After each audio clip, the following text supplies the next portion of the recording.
Тэгээ би юу хэрэглэх юм, тэгээ би яах юм гэл уурлаад байдаг хүмүүс бол та ажиглаарай. Өнгөн амархан муудаал хорчоогоол 2-3 хоногт яах юм бол ингээд энэ бол органик ямар нэгэн нэмэлтгүй бүтээгдэхүүн байна. Тэгээ тийм бүтээгдэхүүнээр хүн амыг өөрийгөө хүнсэн хангахад нэлээд амьдралын өртөг өндөртэй тэрийгэ даах юм чинь. Бусд маань бас тийм биш шүү дээ. Тэгэхээр тэр бүлэгт одоо удаан хугацаагаар хадгалах энэ зориултын консервантуудыг бол дэлхийн нийт хийдэг. Тэглээгээд хүүлээд хордуулаад авах хэмжээнд бол үйлдвэрлэхгүй шүү дээ. Тэр чих хяналт гэж юм байна. Үйлдвэрийн тэр технологи гэж юм байна, горим гэж юм байна. Тоног хадгалахад аюулгүй гэдгээ тогтооцсон байна. Тэгэл тэрийг аваад шошгоо уншиж үзэл аваад хадгалалтын нөхцөлийг хангаал гэхэд аюул байхгүй. За сайн байцгаана. Өнөөдөр подкастын шинэ дугаар танд хүрэхэд бэлэн болсон байна. За та мэдээж цаашаа үргэлжлүүлж үзэхээс өмнө манай сувг subscribe гэсэн товч байгаа. Энэ дээр дарчаарай. Ингэснээр та манай багийн гишүүн болоод бид бүхний танд хүргэж байгаа зөвлөгөө цаг алдалгүй хүрээд явах болно. За тэгээ өнөөдрийн сэдэв бол маш чухал сэдэв байгаа. Ялангуяа энэ одоо сар шинийн баяр болох гэж байна. Яг энэний өмнө бол энэ дугаарыг бол би бас зочинтойгоо ярилцж байгаад энэ дугаарыг бас хийх гэж байна. Тэгээд өнөөдрийн дугаарыг хийхэд бол маш олон зүйлийг та болон за миний хувьд ч гэсэн бас мэдэж авах байх. Тэгэхээр бид бүхэн бол хуванцар гэдэг энэ зүйл маань эргээд биднэрт маш их хор хохирол учруулад байгаа мүү гэдэг энэ ойлголт яваад байгаа. За тэгэхээр бичил пластик одоо хуванцар самны хэрэглээ яг энэ зөв юм уу буруу юм уу гэдэг энэ ойлголт бол бидний дунд бол үргэлж асуултын тэмдэгтээ явж байгаа. Тэгээд энэ талаар хамгийн сайн ярьж чадах зочныг бол бид бүхэн олсон байгаа. Тэгээд өнөөдрийн зочин бол Монгол Улсын зөвлөх инженер, за химийн ухааны доктор, дэд профессор. За өнөр сайхан одоо профессор хүрэлцэн ирсэн байна. Танд энэ өдрийн мэндийг хүргэе. Сайн байна уу? Юуны өмнө нэвтрүүлэгтээ орж оролцуулж байгаад баярлалаа. За тэгээд бид бүхний урилгыг бас маш гоё таатай хүлээж авсанд миний хувьд бол маш их баяртай байна. Тэгээд өнөөдөр хоёулаа хуванцар одоо яг үнэхээр хортой юу гэдэг энэ сэдвээр ярилцсан. Тэгээд энэний талаар яг үнэндээ би ч гэсэн өөрөө сайн мэдээлэл байхгүй байна. Тэгэхээр яг энэ талаар энэ зүйлийн талаар ярих гол зочин бол таныг гэж сонгож авсан учраас хоёул өнөөдөр энэ сууж байгаа. Тэгээд өнөөдөр бас яг химийн ухааны доктортой ярьж байгаа учраас миний энэ аягны сонголт хүртэл айгүй тийм эко байгальд одоо бас хор хохирол багтай шийдлэр бис өнөөдөр зочинтойгоо хамт сууж байна. За тэгээд өнөөдөр бол хоёулынх нарыг хүмүүс сонсохоос өмнө зочны одоо өөрийнхөө танилцуулж байгаа тэр мэдээлэл хүмүүс сонсоод энэс цаашаа бас энэ зочин маань хэр одоо зүйл ярих юм бэ гэдгийг дүгнэлтийг хүмүүсээс хийдэг юм байна. Тэгэхээр та бас өөрийнхөө танилцуулаач, энэ одоо салбарт олон жил ажилласан байна. За тэгээд бас мөн нийгмийн эрүүл мэндийн үндэсний төвд бас олон жил бас одоо удирдах ажиллаж исэн байна. Тэгэхээр өнөөдөр бас магадгүй бид хоёрын ингээд сууж байгаа маань нийгмийн эрүүл мэндийн иргэдэд одоо эрүүл мэндийн боловсрол олгохын ажил маань бас таны ажил бол хийгцээр л явж гин гэж ойлгож байна. Тэгээд та өөрийгөө бас ажлынхаа туршлагыг танилцуулаач. Сайн байцгаана уу? Би бол намаг сүрэнжийн өнөр сайхан гэдэг. Би Монгол Улсын их сургуулийг төгсөөд бүгнээр одоо хятад ард улсад докторийн зэрэг хамгаалсан. Ингээд ер нь бол сая 2025 оны 5 сараас өндөр насны тэтгэвртэй гарсан. Энэ хугацаанд ингээд өөрөө ингээд тэтгэврээ тогтоолохгүй бол явж байхдаа ажилласан газрууд маань зөвхөн хоёрхан л газар байдаг юм байна.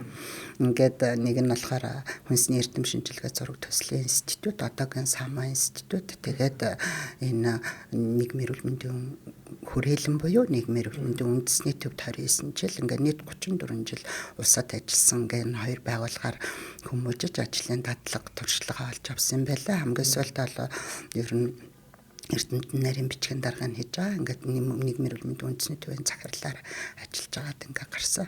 Ингээд нийгмийн эрүүл мэндийн хууль яагаад батлагдах болсон, яагаад ард иргэдийн эрүүл мэндийн боловсролын асуудал хурцаар яригдах болсон зэрэг нь бол бидний үед шийдэгдэж нийгмийн эрүүл мэндийн анхдагч хуулийг одоо боловсруулж гар бие оролцож батлуулсандаа их баяртай байдаг. Тэгэхээр яалтчгүй нийгмийн эрүүл мэндийн үндэсний төвд 29 жил ажиллана гэдэг бол бас баггүй тоо. Тэгэхээр энэ талаас иргэдийн нийгмийн эрүүл мэндийн боловсрол ямар төвшөнд байгаа вэ гэдгийг та ч өөрөө шууд мэдэх хэмжээний тоо баримттай мэдэх хэмжээний энэ одоо олон жилийн туршлага байж байна. Тэгэхээр би бас энэ ийм хүнтэй хамт сууж байгаад бол миний хувьд маш гоё санагдаж байна. Би ч гэсэн нийгмийн эрүүл мэндийн боловсролыг иргэдэд түгээх ажлыг бол бас тууштай цаашдаа одоо олон жил хий гэж бол бас зорж байгаа. Тэгээд энэ том ажилд манаас хувь нэмрээ оруулж өнөөдрийн бас маш гоё дугаарыг хоёулаа хамтдаа хийж байгаад бол миний хувьд бол маш их таатай байна. За тэгээд хоёул өнөөдөр хуванцрын талаар ярих гэж байгаа учраас эхлээд би бас усны талаасаа эхлээд хүмүүсийн хамгийн одоо анхны наад захын амьдралын хэрэгцээ бол ус байгаа шүү дээ, тийм. Тэгэхээр ус өөрөө бас бидний хувьд бол эрүүл одоо тэр ямар нэгэн химийн орс найрлаггүй тэр усыг бид нэр ууж иж одоо физиологийн хэвийн үйл ажиллагаа явуулж иж бодисын солилцоо хэвийн явуулж иж хүн цаашаа амьдрах боломжтой. Тэгэхээр монголчуудын хувьд бол усны тэр одоо тодорхой хэмжээний усны савнаас соёлыг эхлээл ярилцээ л дээ. Одоо хөдөө орон нутагт очиод харахад одоо гэр хороол руу очиод харахад нөгөө нэг одоо 20 литрийн 30 литрийн нөгөө нэг савнууд л байсаар л. Тэгвэл энэ тодорхой хэмжээний одоо нэг усаа зөөж аваачаад сав руугаа хийчихэж байгаа учраас энэ хор охирол нь бага байгаа мó. Эсвэл тэр одоо ус зөөвөрлж авч яваад ингэж эсвэл заримдаа одоо тэндээ усаа дуустал авч хэрглэж байгаа ч гэдэг юм уу. Энэ зүйлүүд нь өөрөө эргээд ундны усны тодорхой хэмжээний бохирдол ч юм уу химийн ямар нэгэн урвал хүнд металлын ч юм энэ хордлогыг тухайн хүмүүст өгөх боломжууд байгаа юу? Хүмүүс нийтлэг бол яг энэ ойлголтыг хор тавдраг үүсгдэг гэдэг л ийм ойлголттой л байна. Цаашаа яг хариултыг бол сайн мэдэхгүй байгаа. Тэгэхээр энэ талаас хоёул яргаа эхэллээ. Би 2005 онд бүгд намд хотод ард улсад докторын зэрэг хамгаалаад ирэхэд тэр үед нийгмийн эрүүл мэндийн хүрээлэнгийн захирал байсан наран туяа захирал маань нэг одоо саналыг тавьж ирсэн. Энэ хүн маань усны наран туяа гэдэг алдартай тийм эрдэмтэн л дээ. Манай тухайн үед хүрээлэнгүүдийн одоо ганц эмэгтэй захирал байсан. 10 жил манай хүрээлэнгийн захирал байсан. Бидрийг хамгаалаад ирэхэд сайхан мөнгө хаягтай хөлтөд тосч авч байсан. Бидний үдээ зэрэгтэй явж байгаа бас хувь нэмэр оруулсан хүмүүс юм л да. Тэр хүн ингээд усны стандарт 1990 хэдэн оноос ингээд батлагдаад 3 удаа ажлын хэсэг болоод усны стандартаа шинжилж чадахгүй байна. Энэ 9000 гэсэн усны стандартыг шинжлэх ажил хийгээч гэд. Ингээд тухайн үед бол усны гайдлайн гэдэг бид нар лавд барьдаг гарын авлага маань шинжлэгдсэн байсан учраас тэр үед бол 17 үзүүлэлт үздэг байсан стандартаа бид нар 4 төрлийн байгалийн өөрийнх нь гаралтай ус ямар байх ёстой, хөдөө аж ахуйн бохирдлоос яадгийн энэ одоо ус дамж барилга байгууламжаас яаж үүсдгийг гэхэд энэ мэдчихэж англиад одоо 87 үзүүлэлттэйгээр ингээд усны стандартыг шинжилж байсан. Тэр үед бид нар аягүй олон эсэргүүцэлтэд тулгарч байсан л та. Ингээл одоо 17 чадахгүй яжсна та нар 84 болголоо. Энд чинь ингээд Монгол улсад одоо худаг гаргах боломжгүй говьд идэргээл. Тэгвэл энийг ингээд та нар өөрчил бүсчил гэл. Үгүй хүн хаан амьдарч байгаагаас хамаарахгүйгээр чанартай хүртээмжтэй найдвартай усаар хангагдах ёстой гэд эрхэм хүндсэн хуулиндаа заасан байдаг. Жи говь төрсөн юм ус уу гэж хэлж болохгүй гэд бид одоо зүтгэж жагаад тухайд усны стандартыг шинжилж байсан. Энэний дараа тэр ус өвгөө удирдах газрын лаборатори эрхлэгч маань бидэрт ирээд баярлалаа. Одоо бид нар ингээд усны стандарт лабораторио сайжруулах гэхээр яах гэдэг ингээд үгсэн бол одоо бид нар ийм үзүүлэлт үзэх гээд бид нар 50-60%, 70% чадахгүй байна гэд олон улсын Европын албаны санхүүжилттэй маш гоё одоо лаборатори оруулж ирлээ гэд. Одоо л ерөнхийдөө Монгол улсад бас толгой лаборатори нэг болсон ба. Ингээ хөгжөө явж байгаа түн дэлхийн эрүүл мэндийн байгууллагаас килограмм 1 кг жиндээ 40 мл усаар хангагдаа гэдэг. Одоо тухайлбал 70 кг жинтэй хүн бол өдөрт 2.8 литр ус шүү дээ. Тэг хүүхэд нэг юм гоё нүд нь гоё байгаад арьс нь гоё байгаад идэг маань 80-90% нь хүний биений усаар бүрхэгддэг. Тэр ус гэдэг ойлбот оросоо монголчууд чандман нэрдэн гэд нэрлээд идэг маань ч гэсэн бас зөөлдөө. Ингээд нэг түүх маань ингээд бид нар усны стандартаа шинжилжээд явж идэл 2008 онд усаар дамжсан өвчлөл ихсээд байна. Тэгээ эзэгтэй зэг нь хаана байна гэд бид нар ингээд тухайд судалгаа хайрчнлуухан технологийн сангийн санхүүжилтийн судалгааг эрдэмтэн нарийн бичгийн дараа болорматагаа нийлээд ингээ хийсэн. Энд их сонин тоо гарч ирсэн, үзүүлэлт гарч ирсэн. Ерөөсөө усаар дамжсан ус уугын удирдах газрын 24 цагийн хяналтанд байдаг энэ ус маань өвчлөл үүсгэх боломжгүй юм байна. Газрын байгалийн гаралтай ус уувал өвчлөх юм байна гэд. Тэгвэл одоо хаана юм бэ гэсэн чинь нөө усыг хадгалаа зөөврлөөд байдаг савч нь өөрөө өвчлөл үүсгэж байна гэдэг ийм та баримт гарч ирсэн л дээ үзүүлэлт. Тэгээ энэ дээрээс ямар тоонууд гарч ирсэн гэхээр нөгөө бид нарыг усыг зөөгөөд идэг цэнхэр сав, тосны канистр, усны спиртийн савнууд ч өөрөө өвчлөл үүсгэх их усэр болж байна. Энэ бол зориулт юм бас одоо сав багла бодлууд байна. Эндээс үүсчин. За эндээс ямар бодисууч хилжээд миграшн гэж ярьдаг. Тэр савны одоо шалган бол энэ усыг ингээл харахад эндээсээ энэ шилнээс одоо дотор ахуулагдж байгаа усандаа миграшн гэж шилжилт болж ямар металлууд, ямар хорт бодисууд, ямар бактериуд шилжиж байна гэдгийг харуулдаг үзүүлэлттэй. Тэгсэн харамсалтай надад Монгол хүмүүсийн өвчлөл буюу тэнд нөлөөж болох тэр гол эцэгтэй уснаас дамжих өвчлөл үүсгэцийг маань ус дамжуулах төвөрлөх савндаа байна гэж гарсан. Тэгээ ямар үзүүлэлт гарсан гэхээр фталын хүчил, фталын ангидрид гэдэг нь савыг уян гатан болгодог энэ материалуудын шилжилт маш өндөр. Дээрээс нь хар туглагын агуулмж тэр цэнхэр савнд бараг 40,000 дахин гэж байгаа.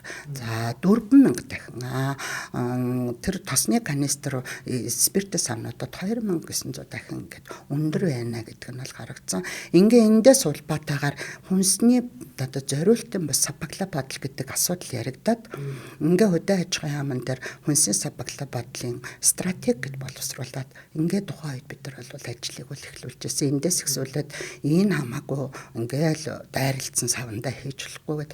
Ингээ сүлд нь мэрэгжлийн хяналтынхан бас нэг жижиг судалгаа хийгээд энэ доторх нь ус биш бүр ингээд тараг айраг болоод ирэхээр бүр хүчлэг болоод нөгөө шилжилтийн бодисууд ч өндөр шилжиж байна гэд. Энэ нь тэгээд бидний дараагийн бас судалгаануудаар нотлогдсон л да. Тэгэхээр бол мэндийн байгууллага юу гэж хэлдэг вэ гэхээр хүүхдийн цуснд 2-5 тухайн үед 5 микрограмм децилитр гэж яригдчихсэн. Сүүлдээ энэ чинь хэдэн жилийн өмнөөс 2.5 микрограмм децилитр гэж бүр хатуу зааж өгöd энээс өндөр хэмжээнд хүрэх юм бол энэ л аюулын дэвшин шүү. Заавал арга хэмжээ аваарай, хар туглагын агуулмжийг хатуу хянаарай гэд дэлхийн улс орнууд хар туглаггүй хориглох хууль гаргаад ингээ хэрэгжүүлж эхэлсэн. Энэ дээр бид нар хүүхдийн цусндах хар туглагын агуулмжийг үзэх судалгаанууд бол удаа хийгдэж эхлэхэд Монгол хүүхдийн цусны дунджаар 19.9 микрограмм децилитр. Тэгээ хөдөөний хүүхдүүдэд хотын хүүхдээс өндөр, орон сууцнд одоо гэр хорооллын хүүхдүүдэд орон сууцнд амьдардаг хүүхдүүдээс өндөр байна гэж гарч ирсэн. Тэгээ энэний их үүсвэр нь бол одоо нэг нөлөөлж байгаа үтсэндээ аккумулятор тухайн үед бол бензин бол хар туглагатай орж ирдэг байсан. Нөгөө детонаци үзэгдэл гээд актаны том муутай бензинийг сайжруулахын тулд хар туглагын 4 холоор хар туглага нэмдэг байхгүй. Тэгээ нэг дээр үед та нар санаж байгаа бол ингээл гадаа ингээл автомашинууд явж байснаа пис пас гэл нэг дугардаг байсан шүү дээ. Тэр детонацийг сайжруулахын тулд ингээд хар туглага 4 холоор хар туглага нэмдэг юм. Ингээл дээр тэр нь одоо асуудлыг бол зэгцэлж өгсөн байгаа. Ингээл янз бүрийн одоо хар туглагын их үүсвэрүүдийг хориглох тийм хар туглагыг хориглох хуулиуд бол будагнууд одоо байна. 50-60 оноос өмнөх орон сууцны энэ будгуудыг тоосон цэр хэлбэрт оруулж хусаж арилгахыг бол хориглодог тийм учраас 40,000 тийм байшингуудыг нураах асуудал бол нэлээд одоо эрүүл мэндийн хувьд асуудалд учруулна гэдэг юм эрсдэлтэй зүйл гэдгийг гаргаж ирээд энэ мэтчлэн бол асуудлууд байгаа. Тэгэхээр Монгол хүүхдүүдийн цуснд яагаад хар туглах өндөр байгаа даа бид нар энэ дээр одоо судалт цуснд тэр органик фталын хүчил фталын ангидрыг бид нар судалж чадахгүй одоо хүртэл байж байгаа. Тэгэхээр энэ зүйлүүдээс хамаарат тухайн үед энэ хунцар савнуудын хэрэглээ ямар вэ гэсэн чинь 70-80% нь бол хятад улсаас импортлж орж ирдэг. Тэгээ үлдсэн нь одоо аж ахуйн нэгжүүдээр Монпелемлет, Барогол, аюу толгой гэх тухайн үед одоо томоохон аж ахуйн нэгжүүдээр бид нар энэ хэмээн байцыг зөөрлөж хадгалж энэ цэнхэр савнууд чинь тэндээс гараад байгаа шүү дээ. Тэгээ хүнсний үйлдвэрүүд нь Монфреш тухайн үед байсан томоохон үйлдвэрүүд дээр энэ хадгалсан савнуудыг яадаг вэ гэдэг асуудал дээр хяналт үнэлгээ хийгээд үзэхэд Монгол нэг өрх дунджаар 3 юм хунцар сав хэрглэж байна гэдэг. Энэ бол аюулын харанга юм а гэд ингээд энийг устгалын цэг байхгүй. Монгол улсад одоо ч байхгүй. Тэгэхээр зөвлөмжийг юу гэж өгсөн гэхээр аюулгүй их усүр дээр хадгалаа гэдэг зөвлөмжтэй явж байгаа. Тэгээ хүмүүс хөрхөө дунд нь ингээл асуулга явуулахаар та энэ савыг хортой гэж мэдхүүхээр мэдэхгүй гэдэг нь бол тухайн үед 70-80% нь хариулж ирсэн. Тийм учраас ард иргэдийн дунд эрүүл мэндийн бодлогыг мэдлэгийг түгээх юм асуудлууд бол хийж эхэлсэн байгаа. Тэгээ бууруулах. Тэг сонин штэ бас бид нар ингээл хүнсний бус сапагла бодлын асуудал гэл ингээл зориултын бус сав гэл ярихаар дэлхийн нийтэд тийм юм байдгүй юм байна. Энэ бол зөвхөн бараг л Монголд байгаад ингээл хэрэгэлсэн юм. Та яад хэрэгэлдэг вэ гэхээр хөрхөө хөнгөн авсаарган хаагардаггүй гарын айдаадаг гэл. Тэ хямдхан одоо 25,000 төгрөгөөр зориултын сав авснаас 5,000 төгрөг юм эсвэл үнэгүй тэр савыг аваад ингээд тэгээ олон дахин хэрэгэлж болдог гэдэг байгаа байхгүй. Тэгээ аюулын хилээд өгөх юм бол ийм хорт бицүү шилждэг юм байна.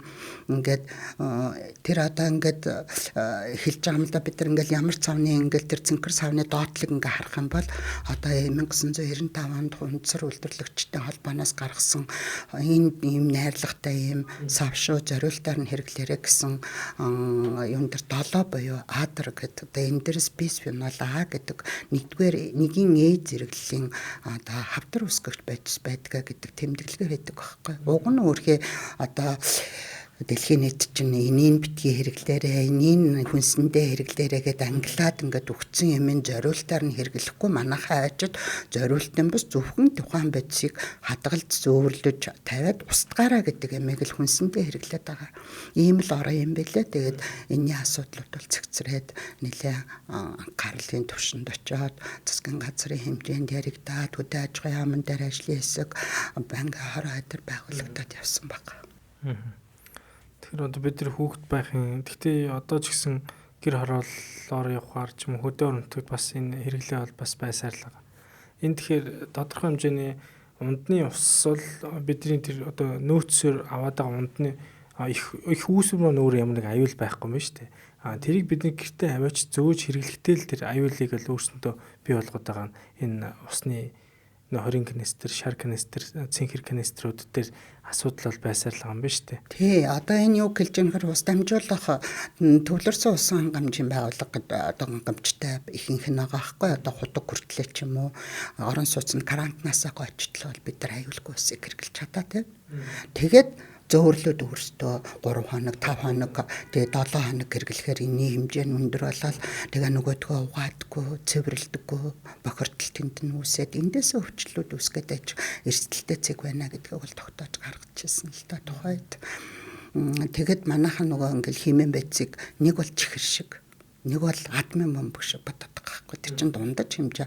Одоо натрий болоор парацелс гэдэг нэг одоо мундаг эрдэмтэн байдаг л та тэр бол альва юм дооц хэмжээндээ байх юм бол эм дооц нь хэвтэрвэл хороолтгаа гэдэг. Тэгээ нэг зүйл байж хахад нөгөөх нь зориултаар нь хим хэмжээнд нь хэрэглэх юм бол аюул байхгүй. Хэрвээ аюултай байдаг бол хунцрыг юуг дэлхийн нийтээрэл үйлдвэрлэл гаргаад ах вэ.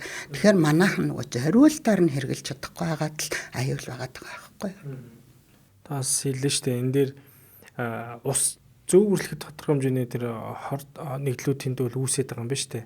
За тэгэнгүүт тэр нөгөө нэг илүү бүтцэн өтгөн болоод сүү болоод тараг болоод айраг болоод ирэхээр нөгөө одоо нэгдэл нь уламл өндөр тэнд одоо хорт нэглүүд нь бол бас ингээл бий болж л байх гэдгийг бол таасаа хэллээ шүү дээ. Тэг их хэмжээгээр шилжээд байна. Агуулга нь концентрац нь өндөр одоо айраг, тараг хүчлэг болоод ирэх тусам pH нь тэр бүтээгдэхүүн хүчлэг болох тусам илүү их одоо уснаас илүү шилжиж ороод байгааг харуулдаг. Тэгэхээр л бид нар энэ нэг удаадаа за жишээлх юм бол одоо ийм ингээд сав байлаа шүү дээ тий. Энэ дээр бид нар ингээд доотлын ингээд харах юм бол цувраа гурвалжин дотор нэг гэсэн тэмдэглэгээтэй Монгол үсгээр одоо RETE буюу полиэтилен терафталат PET гэсэн тэмдэглэгээ байдаг л та. Тэгээ банако оснууд бол дандаа тийм байгаа. Тэгэхээр ийм зориултын одоо үрэл нь тэр density гэж ярддаг нягтрал үрэл хэлбэрээр орж ирээд хуруу шишиг болгоод ингээд туцунгаад юм сав үйлдвэрлэлтэй тэрний тэмдэглэгээ энэ бол аюулгүй. Гэхдээ аюулгүй гэж аваад одоо энэ доторхын сулалчингуудаа одоо энэ бүтээгдэхүүнээ ингээл наранд тавиал те дээрэс нь энийг ингээл халаагаал 9 шидэ юм хийгээд ижил болохгүй л байгаа. Нэг удаа хэрэглээд устгана. Тэгээ устгах хэвээр тэрнээс дахин хэрэглэхгүй. За тэгвэл бид нар нөгөө ингээл үүрэл авчраал гэртээ хэрэглээл ахваа опс мапстай хэрэглээд байгаа нэг юм цэнхэр том цав байдаг штэ. Тэрний бүтцэн бол өөрөө болоонтос авсан сав штэ. HDPL буюу өндөр нэгттэй хонцраар хийгддэг өстой. Тэр бол бас аюулгүй дахин хэрэглэх боломжтой. Гэхдээ одоо харамсалтай нь одоо надруу бүр нэг компанийн хүмүүстээ хичээ нөгөө хэдийн тоотоо хэлээ гэдэг. Яах нь учир гэсэн чинь би одоо тэр тоог нь тавьчихъя гэдэг. Үгүй одоо тэгдэг юм гэж юу яах юм бэ? Тий одоо 2 HDPL-ийг тавьчихъя гэдэг.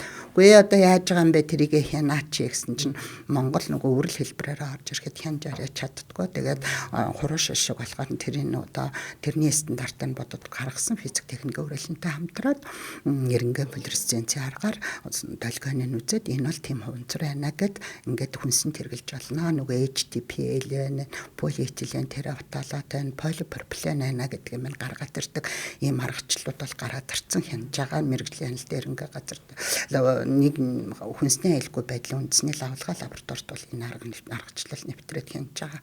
Ийм байж хаад ингээд дураараа айчаад тавьдаг. Тэгээд ийм аюул болоо. Бас нэг миний эмзэглээд байгаа юм одоо 5 литрийн савлгаатай уснууд байгаа байхгүй. Эштэр ингээд харж хаад амар одоо ах нөхцөл хангахгүй газар ингээд тээвэрлээл те машин дотор тээвэрлэл авчраад шороод тустаа ингээд савлцуулсан ингээд чи өөрөө дулааны боловсролтод хариуцлагад орж иж шат амжилгаар орж иж явж хариуцлагч явах хэвээр бас тийм сав суулгуудтай эдгээр бол бүгдээрээ өндөр градус 270 байнууд ингээд үйлдвэрийн процедураар хариуцлагатад явах хэвээр. Тэгээ тэр шаардлагууд бол бас хангаж гэнэ үү одоо сүүлийн үед бас би сайн мэдэхгүй байна. Гэхдээ тэр шаардлагуудыг бол тавьдаг стандартаараа энийг бол мөрдөж усны үйлдвэрлэл хийгдэх хэвээр. Тэгэхээр тогтоочихвол хэвээр байхгүй юу? Энийг хараад 1 гэсэн дугаартай полиэтилен терафталат нөгөө 2 гэсэн дугаартай өндөр нэгттэй HDPL гэсэн савнуудад одоо би юугаа усаа зөөвөрлөд хадгалаад иж болох нэ гэдэг. Ийм л одоо тогтоочвол тэр 5-7 гэсэн дугаартай савыг хийх юм бол би хавдрыг үсгэгч бисфенол А дагуулсан энийг бол хөхний хар тавдар үсгдэг гэдгийг бол одоо судлаачид бол тогтооцсон байдаг. Тэгэхээр энэ сав бол болохгүй шүү. Энэ бол хэмээн бэцийг хадгал зөөвөрлөд тэгээ устгалд орж явах хэвээр юм сав шүү гэдгийг л ойлгочих хэвээр юм л да. Тас зүгээр наацхан жишээн дээр хэллээ шүү дээ. Тэр тэмдэглэгийг хин нэгэн дуурайгаа тэн дээр тамга шиг дараад үйлдвэрлэлээ гэж тэрийг тодорхой хэмжээний хянаад шалгадаг газрууд нүс байгаа юм байна. Байлгүй яах вэ? Тэгээ тэр бүтээгдэхүүнийг анх түүхий эдэ оруулж ирэхэд галийн хяналтын лаборатори хэмжээнд дараа нь ороод ирсэн хойно нь мэрэгжлийн хаб бол хүнсний аюулгүй байдлын үндэсний лавлгаа лаборатори хийж тэрний арга гаргачлалыг бол батлуулаад гаргацсан. Тэгээд хэрэглээг иргэд өөрсдөө бас хянах хэрэгтэй. Тэ одоо усаа авахдаа хэдхэн төгрөгийн зөрүүтэй үнэн мэдэгдэхгүй шашгон утгагүй холбоо байрах утасгүй зориултын бус тийм одоо эргэлзээ төрсэн савтай уснуудыг битээ хөдөлтөж байгаарай гэдэг л ийм зохицсон үйлдвэрийн одоо тэр үйлдвэрийг чи явуулахын тулд хасаапын GMP-ийн шаардлага гэдгийг тавьж байгаа шүү дээ. Тэр одоо стандартуудын шаардлага хангасан тэм тэмдэглэгээтэй ус эдрийг авч уужгаарай. Тэгээ битгий дахин хэрэглээрээ хүүхдтэй тэр савн дотор нь дахиад өөр юм хийгээ битгий явуулаарай. Битгий наранд тавьж халаагаарай. Тэр зориултаараа л бол энэ бол аюулгүй одоо хэрэгжилж болно. Одоо миний таньдаг ус одоо оюутан дүүнээс ч юм уу бас найзууд байдаг ингээд усны сав орхиод ирсэн. Ус уух шаардлага байгаа шүү дээ. Тэнгүүд нэг ус авч байгаа.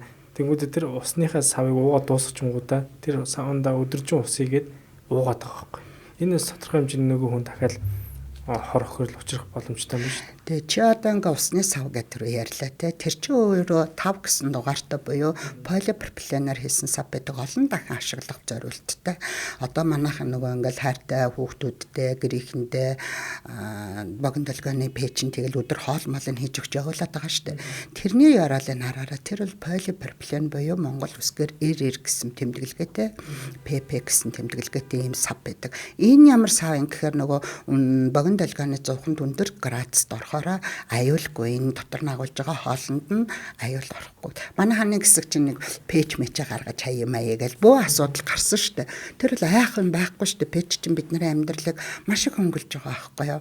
Эцэгтэй нараа одоо энэ чинь хүүхэд хоолой төлөхгүй халаач чинь махаа гисгэж чинь. Тэгээ энд ямар аюул үүсдгүйхээр маш өндөр долгионоор халууны нөлөөгөөр гадна талд нь янцын хасах цэнэгтэй электрон үүсдэг. Тэгэхээр энэс яаж сэргийлэх вэ гэхээр зүгээр л тэр цавнд нь хийгээл таглаад эсвэл бол юм пэйчний таглаа гэж юм байгаа даа шүү дээ. Тэрийг тавиад задгаал тэрэнд хэрглэж болдоггүй бүтээгдэхүүнээ. Одоо ингээл тий хошоо пирашки дээр бас энэ захууд хэрэгэлдэг. Тэгээ би нэг яагаад ингэдэг юм чинь хурдан халдаг галгар утан дотор гэл энэ бас болохгүй. Тэгэл иймэрхүү асуудлууд бол байна л да.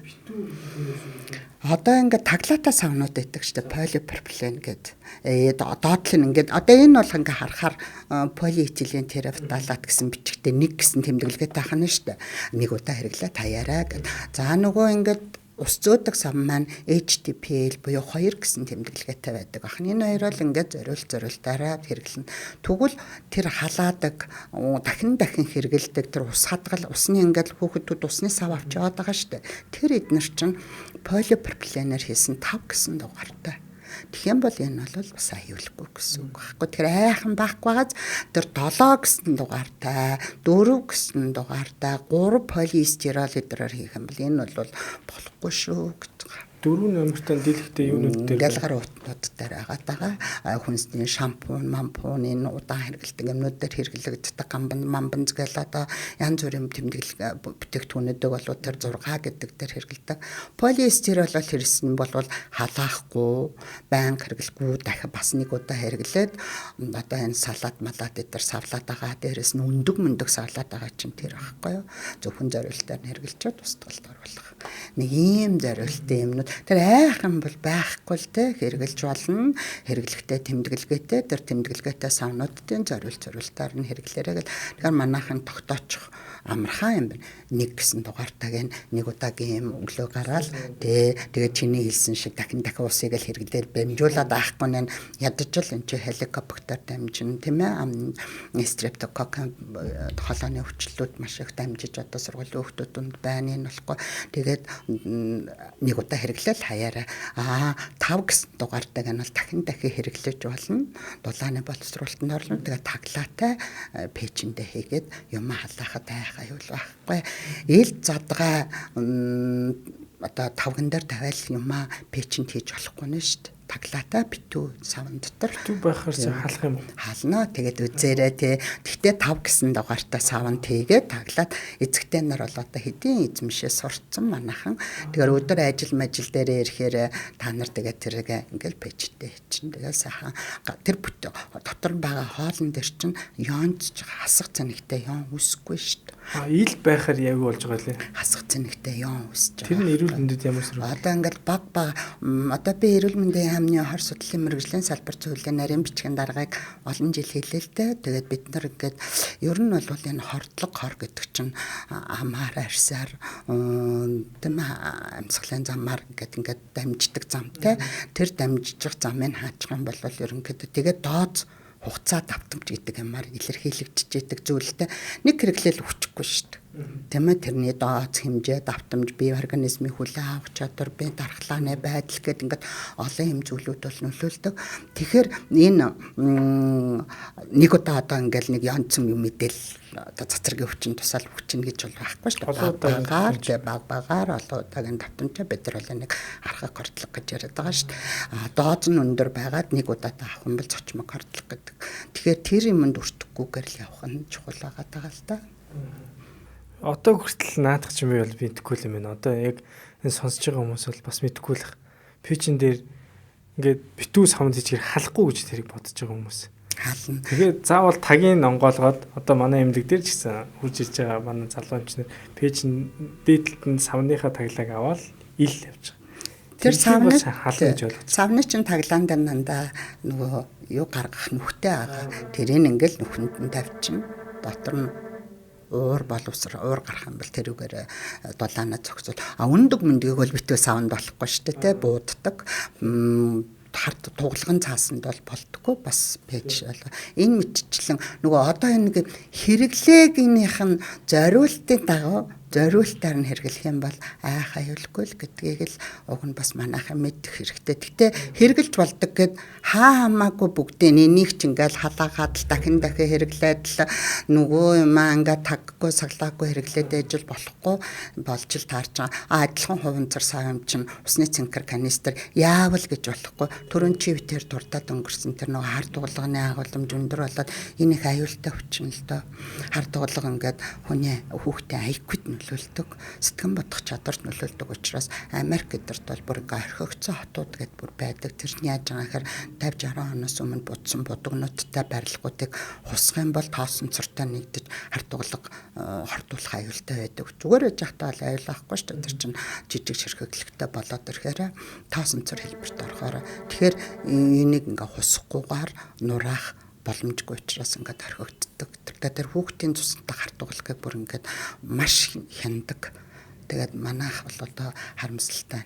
Ийм хүүхэд одоо ямар болдгоо гэхээр нэг бол нэг ном тийм ээ хөдөлгөөн нэг бол асар хөдөлгөөний хурдтай ингээд ерөөсөө нэг газар бай тогточихдоггүй юм болдог хүүхдээ IQ-д нөлөөлдөг юм одоо үндэсний аюулгүй байдлынхаа хэмжээнд яригддаг ийм асуудал л та. Тэгээд аль хэдийн бид нар ингээд Монгол хүүхдийн тусам тийм өндөр байгаад байна гэдгийг бол тогтооцсон. Тэр 19 дахин гэлөө 19.6 микрограмм децилитр гэж гарч байгаа чинь даруй 2.5-аас гэдэг ч одоо хэд дахин өндөр байна уу? Твийн хэмжээ нь 2.5. Тийм. Тэгсэн чинь 19. Тий. Одоо хуучин бол бидний тэрийг судалгаа хийж байгаа 5 микрограмм децилитр гэдэг даруй бид нар 3 дахин өндөр байна гэж ярьдаг байсан байхгүй. Тэгсэн чинь дэлхийн эрүүл мэндийн байгууллага одоо 2.5 болгоцсон билээ.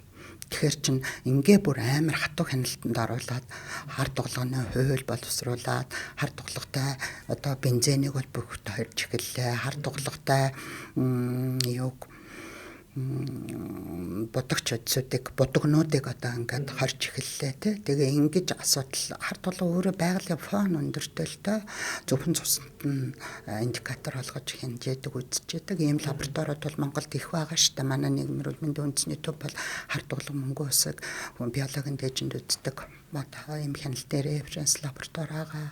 Тэгээд энэ бүхний ол хянуулж ангаахын шинжилгээ ухааны үндэсний их сургууль үздэг Health Solution гэдэг одоо лаборатори үздэг энэ мэтчилэн бол хянуулж авах ёстой гол үзүүлэлт бол. Тэгэхээр ер нь хүүхдээ бас нэг очиод энэ хар дугалгын хурдлага хэр байгаа ус үзүүлчих юм байна. Үзүүлчихвэл бас тэгж үздэг лабораториуд бол саяны дурдсан яг Health Solution бол хувийн лаборатори одоо бас нэлээд өндөр чадвартай ийм лабораторийн тоног төхөөрөмжтэй лаборатори байгаа. Манай нийгмийн эрүүл мэндийн үндэсний төвийн нийгмийн эрүүл мэндийн лавлгаа лаборатори дээр үзэж байна. Ангаахын шинжилгээ ухааны үндэсний их сургууль дээр одоо судалгааны зорилтоор бол нэлээд хэдэн жилийн өмнөөс бол үздэг юм байж байгаа. Бид нар бас нэг ийм ойлголт байгаад л байна л да. Ингээд яг энэ улс орхон орондоо итгэхгүй мөцөндөө байна. Одоо бүх юм ингээд ийм хяналтгүй болчлоо. Шалгадаг лаборатори нь алга гэдэг энэ хүмүүсийн нийтлэг нэг ийм бухимдсан нэг ийм яриануд байна л да тий. Одоо хэлээр орж ирэхэд ямар ч замбрааг орж ирдэг юм байна гэж ойлгож байна. Орж ирээд тэрний үздэг лаборатори алга байна гэж байна. Тэгвэл хоёулынх нь яриан дондаас бол энийг бас тодорхой хэмжээний хяналт шалгалтууд ингээл хилээс эхлээл орж ирж байгаа. Бидний хамгийн гол асуудал бол зөв хэрэглээ гэдэг энэ зөв ойлголт гэдэг зүйлүүд л байхгүй байгаа дээр их асуудал байгаа даа биш үү? Энд хоёр асуудал ярина л да. Нэгдүгээрт нь хяналтын тогтолцоог нь. Тэгэл манайхан нэг мэрэгжлийн хяналт байгуулчихвал гоё болчихно гэдэг үгүй шүү дээ. Одоо би нэг олон жилийн өмнө Гонконгод дэлхийн эрүүл мэндийн байгууллагын сургалтанд сууж байхдаа бас л тийм ойлголттой ингээл гараа өргөж байгаа л багшаа одоо манад ингээд хил дээр галийн лабораторио сайжруулах хэрэгтэй байгаа. Яагаад гэвэл манайх 80% одоо импортын хүнсний хараат орон гэсэн чинь за одоо энэ дотор 100% импортлдог орн байна уу гэсэн чинь 3-4 орны хүн өргөж байгаа байхгүй юу. Тэр чинь дандаа хүнсний чиглэлийн сургалт байсан. Үгүй та нар битгий одоо тэр лаб гайл дээр хил дээр бүтээгдэхүүнийг шинжилнэ гэдэг бол одоо хоцрогдсон. Яагаад гэвэл ялуухан хүнсний бүтээгдэхүүн бол 2-3 хоногт мууддаг асуудал. Тэрнийг ингээл дуустал тэнд хянаал шинжилгээний хариу гартал байна гэж байхгүй. Тэгэхээр одоо дэлхийн улс орнууд яадаг вөхөр тэр хараат болны тэр гэдэг ойлголт байхгүй. Одоо ингээд ухаан ам цөөхөнтэй оронд бол альва бүтээгдэхүүнийг бол импортоор хангах асуудал бол бас улс орны өөрийнх нь дотоодын бодлогоор зохицуулагддаг. Тэр яадаггүй гэхээр олон улсад ингээд надад Хятадд гэхэд гурилыг экспортлдог 5 л үйлдвэр байдаг. Тэрийг ингээд шалгалт хяналт нөгөө GMP, MMP бүгдийг ISO бүгдийг хангацсан. Одоо энэ үйлдвэрүүдийн бүтээгдэхүүн бол аюулгүй гэдгийг нотолцсон. Тэндээс ав бүтээгдэхүүн. Тэгэхээр гайл дээр зөвхөн тэр сертификатыг нар тэр газрын бүтээгдэхүүн мөн үү бий юу гэдгийг тэгээ хурдан оруулаад дотооддоо хяна гэдэг. Гэхдээ нэг газрын монопол асуудал үүсэхгүй чинь хүнсэн дээр монопол гэж байгаа.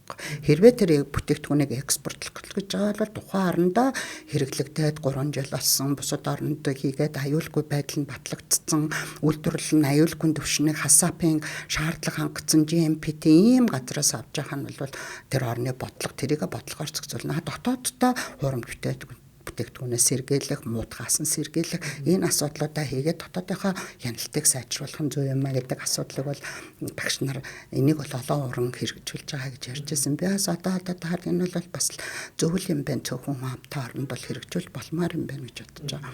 За хоёрд нь бол хэрэглэгч өөрөө хяналт тавих хэрэгтэй.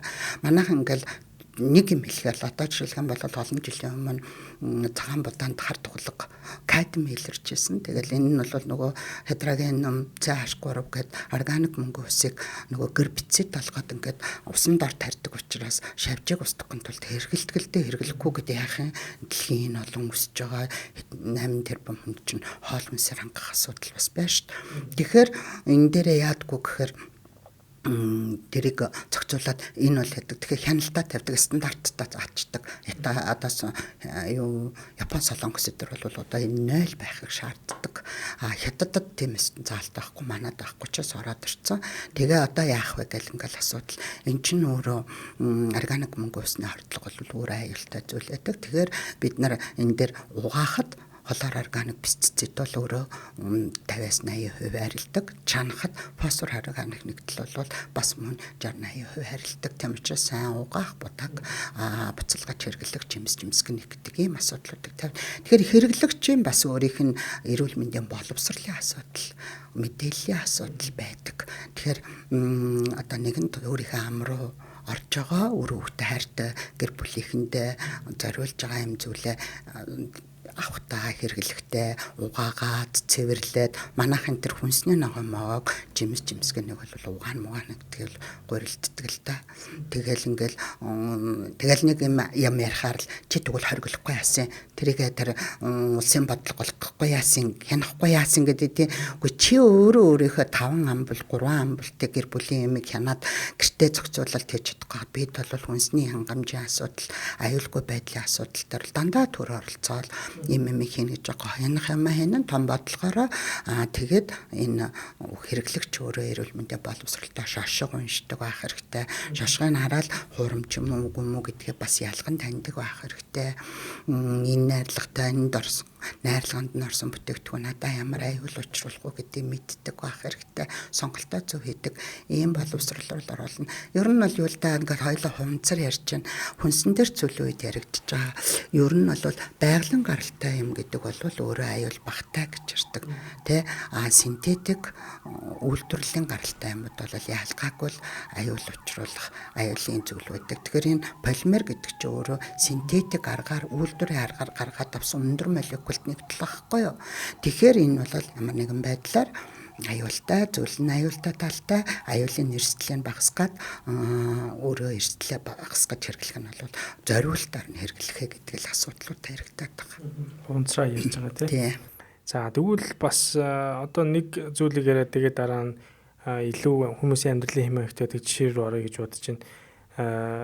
Хунцар одоо ийм хятадаас ялангуяа одоо баяр наадам төгөхөөр маш их одоо хүүхдийн баяр байна, шинэ жил байна. Хүүхдийн тоглоомуд маш их орж ирэх юм аа. Тэгээд тэр нь эргээд би бол тэрийг харахтаа маш их эргээд байгальд маш хор охирол учрал гэж хардаг л та. Маш одоо хямдхан тэгээд зүгээр нэг юм одоо хэлбэр оруулсан маш амархан эвдэрдэг тоглоомнууд байна. Тэр тоглоомыг аваад зүгээр ингээд бариад зүгээр ингээд барьж байгаа тэндээс нэг юм өнөр үнэртдэг. Одоо нэг химийн орц найрлагын ч гэдэг юм уу мэдгүй. Тэрийг би зүгээр барьж байхдаа энэ бол маш их хортой нэгдэл байна да гэдэг л тэр дүгнэлтийг зүгээр дотор бол би боддог л тоо. Тэгээд тэрийг хүүхдтэй өглөө хүүхд бол тэрийг зүгээр нэг гараараа барьж тоглоол орхих биш. Бага насны хүүхд яадаг вэ гэхээр тэрийг базан чимхэн амандаа хийн жажлан зарим жижиг одоо нэгдлүүдийн залгижж байгаа ах тэрийг бол сайн бид нар мэдэхгүй. Тэгэхээр энэ хүүхдийн тоглоомууд бол өөрөө тэр чигээр маш их пластикийн бичил пластикийн тийм одоо зүйлүүдийг л хүүхд тодорхой хэмжээнд бол тэрнээс л авчдаг байх. Тэгээд маш их тэр үнэртэй байгаа энэ химийн орс найрлагын зүйлүүд хүүхдэд арснаарнс нь эхлээд ч юм уу тоглож байхад өөрт нь хор охирол учрах ч гэдэг юм уу ийм зүйлүүд нь хэр байдаг юм болоо. Та яг энэ дээр ямар ер нь зөвлөгөө хүмүүст өгөх вэ? Одоо ингээл дахиад хоёлаа түүх рүү харъя л да. Чинь хэдэн онд 2010 оны 12 оны авцсан ТV9 сэтгүүлчдийн асуудлыг нөхөж гаргаж ирсэн. энэ Монгол улсад орж ирж байгаа энэ тоглоомнууд ерөөс ямар ч стандартгүй байдаг юм байна. Тавьдаг стандарт байхгүй, хяналт байхгүй, дуртай бүтээгдэхүүнүүд нь орж ирж байна гэдэг асуудал яригадад нэрээ тэр үед одоо анзаарсан чинь одоо ямар ч одоо стандарт байгаагүй. Тэгтэл тэр үед чинь 10 онд өөрөө дөнгөж ISO стандарт гарсан байсан. Тэнгуут л одоо эрүүл мэндийн яам дээр ажлын эсгүү томилогдоод бид нар 4 цуврал стандартыг хийсэн байна. Тэрний нэг нь энэ 0-5 настай хүүхдийн тоглоомд тавигддаг шилжих бодисуудын дээд хэмжээг тогтоосон стандарт байгаа юм л да. Ер нь энэ жоох хүүхд ч өөр амандаа хийдэг юм байна. Амандаа ягаад амилаасаа фермент ер нь хүний хамгийн түрүүн хоол залглаа одоо нэг ирж ажил 30 60 ажил гээл байгаа шүү дээ тийм ээ. Тэгэл залхахад энд полисахарид нүүрс ус одоо боловсрдог. Тийм учраас хүүхдээ шүдийг угаалга алин мэдүүл литер гэд яриад байдаг. Саармагжуул орчныг pH-ийг бууруул гэж яриад байгаа чинь тэр хамгийн түрүүн боловсрол. Тэгтэл ингээд амандаа жоох хүүхд ингээд хийхээр тэнд одоо амилааса ферменттэй оролд ороод тэр тоглоомонд хэрвээ шаардлага хангаагүй будагч бодисуд байх юм бол энэ өөрөө хамгийн түрүүн зайлгагдаж цуснд орох аюултай гэдэг юм байна. Тийм учраас одоо 10 төрлийн элементүүдийг бол хатуу хинжээдэг. Тэгээ яагаад тэгэхээр хүүхдийн тоглоомонд ингээд нөгөө анхаарлын татахын тулд тод өнгө үсгдэг. Хатгаас гар гоё гялалцсан харамгтай машин те гоё улаан өнгөтэй одоо хүүхдийн бүкэлнүүдэн шаран өнгө байна, хромын нэгдэл ордог, хардуглагтай оксид ордог. Энэ бүдүүлүүдийг бол хатуу хяндсан байна л да. Тэгээ энийг бол бид нар гаргаж өгсөн байгаа. Ингээд тоглоом импортоор оруулж ирж байгаа хүмүүст хичээл заагаад гээл ингээд хяналтуудыг бол тавьж эхэлсэн. Дараагийн нэг цуврал стандарт нь бол гадаа тоглоомын хүүхдийн тоглоомн дээр бол гадаа байгаа тоглоомнуудад бол бас ямар шатахгүй аюул учруулахгүй ийм стандартууд бол хийж өгсөн юм цуврал стандарт байна. Тэгэхээр энэ хүүхдийн тоглоом гэдэг дээр бид нар судалгаа хийж үзсэн л дээ. Чихэл үстэй нөгөө бамбрууштай энэ хуванцар тоглоом нь бол үнэхээр одоо юутай юм бэлээ. Манад орж ирж байгаанууд нь бол ямар ч шаардлага хангахгүйсэн. Тийм учраас иргэдэд нөгөө одоо юм олон улсад бол фталет фри гэдэг нэг бичгтэй эсвэл бол юм сагсгар арслангийн шар зураг тэмдэглэгээтэй байдаг юм байна. Энэ хоёроо одоо анхаарад аваач хүүхдэд худалдаж авахдаа сертификатыг хараач. Найдвартай газраас аваач. Чиний хүүхэд энүүгээр барьж байгаа чинь нээлтгээр барьж байгаа хамандаа энэ явцад тэрний дагуулгадж байгаа бодисуд нь орж байна. Ер нь тэгээд яг л үнэрлж үзээч. Сертификатыг аваач. Тэгээд үнийг бас хараач. Ямар ч бүтээгдэхүүн бодит өртгөн тийм хямдхан байна гэдэг бол бас эргэлзээл төрүүлж байгаа байхгүй. Тэгэл одоо нэг хэсэг чинь нэг тийм хүүхдийн байр болохоор л нэг юм шаар шиг гачин юм. Тэрний хийгээр зэнгэлцэн. Тэгээ галдаа тамиг татсан хүний ажгарахаараа гал гардаг гэдэг ийм аюултай бүтээгдэхүүнүүд бол их байсан. Бид ингээд анхааруулга өгөөд импортлогчдод анхааруулад ер нь манай Монголын ард түмжээ айгу бас ингээд эрүүл мэндийн боловсрол байна гэж чичлэл эднийг ингээд сайжруул дэмжих орчныг бий дэмж гэл ингээл ярьж хахад юу хийсэн шүү дээ. Одоо ингээ анзаараад үзэхээр мдэггүй гэдэг байхгүй да. Та энэ тухай мэдсэн бол анхаарч одоо өөрөө сэргийлэх байсан нөхөр сэргийлнэ. Тэгэхээр чинь иргэдэд мэдээллийг хүргэх одоо ингээ та нар шиг юм хүмүүсийг одоо татан оролцуулах зайлшгүй шаардлага байгаа юм. Бүгдийг болсон одоо ачаан дээр өөрүүлээд нэг эрүүл мэндийн үндэсний төвд дэмжих албаныхан бол гол мэдээллүүдийг авч байгаа. Тэгээ би одоо тухайд бол бас ямар зөвлөмжийг өгдөг байсан бэхээр ерөөсөө нэмүүтэй сайт дээр тавигдсан юмуд бол олон талаасаа хянагдаад мэрэгжлийн хүмүүс гаргаж байгаа учраас тэрийг л хуулж байгаа л ерөөсөө бүгдэнд нь хэрэгэл чөлөөтэй. Энэ бол улсын одоо цалин аваад хийж байгаа хүмүүсийн ажил учраас эндээс мэрэгжлийн хүмүүсийн гаргаж байгаа зөвлөгөө бүх юмыг айл болохоор хүрэг гэдэг ийм юмыг бол чөлөөтэй байдаг байсан л да. Та нарын энэ сүүлийн үед хийгээд байгаа залуучуудын нэвтрүүлгүүд, подкастууд надад бол одоо маш их одоо олонд хүрч байгаа хүмүүс сонсох хүний одоо хүмүүсийн одоо өөрсдийнх нь одоо сонирхсан сэдвээр сонирхсон агуулгаар найруулгаар нь ярьж байгаа учраас илүү хүн түрээдэн л гэж хараад байгаа л да. Бид нар ч бас зарим тохиолдолд ярихаараа ингээл баахан химийн томьёо, төрийн бодлого, журам, хууль гэл ингээл хүн сонсох эрчмийн унгачдаг. Тэгээ хаана өргөхөө, хаана хүн төрөхөө сонсох уу гэдэг юмда бас их баган гардаг байсан болов уу гэж бодоод байгаа шүү дээ. 100% байгалийн гаралтай аяг тавг угаагч хөөс доктор Уна өөх тосыг хоромхон зурд задалж сав суулгыг гялалзуулна. 3 дахин химнэлттэй мөн олон төрлийн нэм бактерийн эсрэг үйлчилгээтэй учраас хүүхдийн угаж, жимс, хүнсний ногоо зэргийг угаахад тохиромжтой. Өнгө үнэр оруулагчгүй байгаль дээлтэй доктор Уна аяг угаагч хөөсийг гэрэлж гэр бүлээ болон их дэлхийгээ хайрлаарай.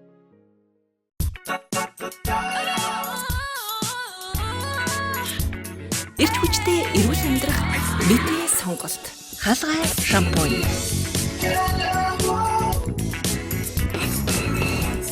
Дөрвөн төрлийн хаалгай шампунийг үснийхээ онцлогт тохируулан бид хэрэглэдэг. Эрүүлэр үсээ хайрлая. Эртээ урдын цагт дөрвөн үйлрэлээ ээлжлэн солигддог. Жимс ногоогоор баялаг шидэт хөрстэй газарт нэгэн үдсэглэн бүсгүй амьдран суудаг байжээ.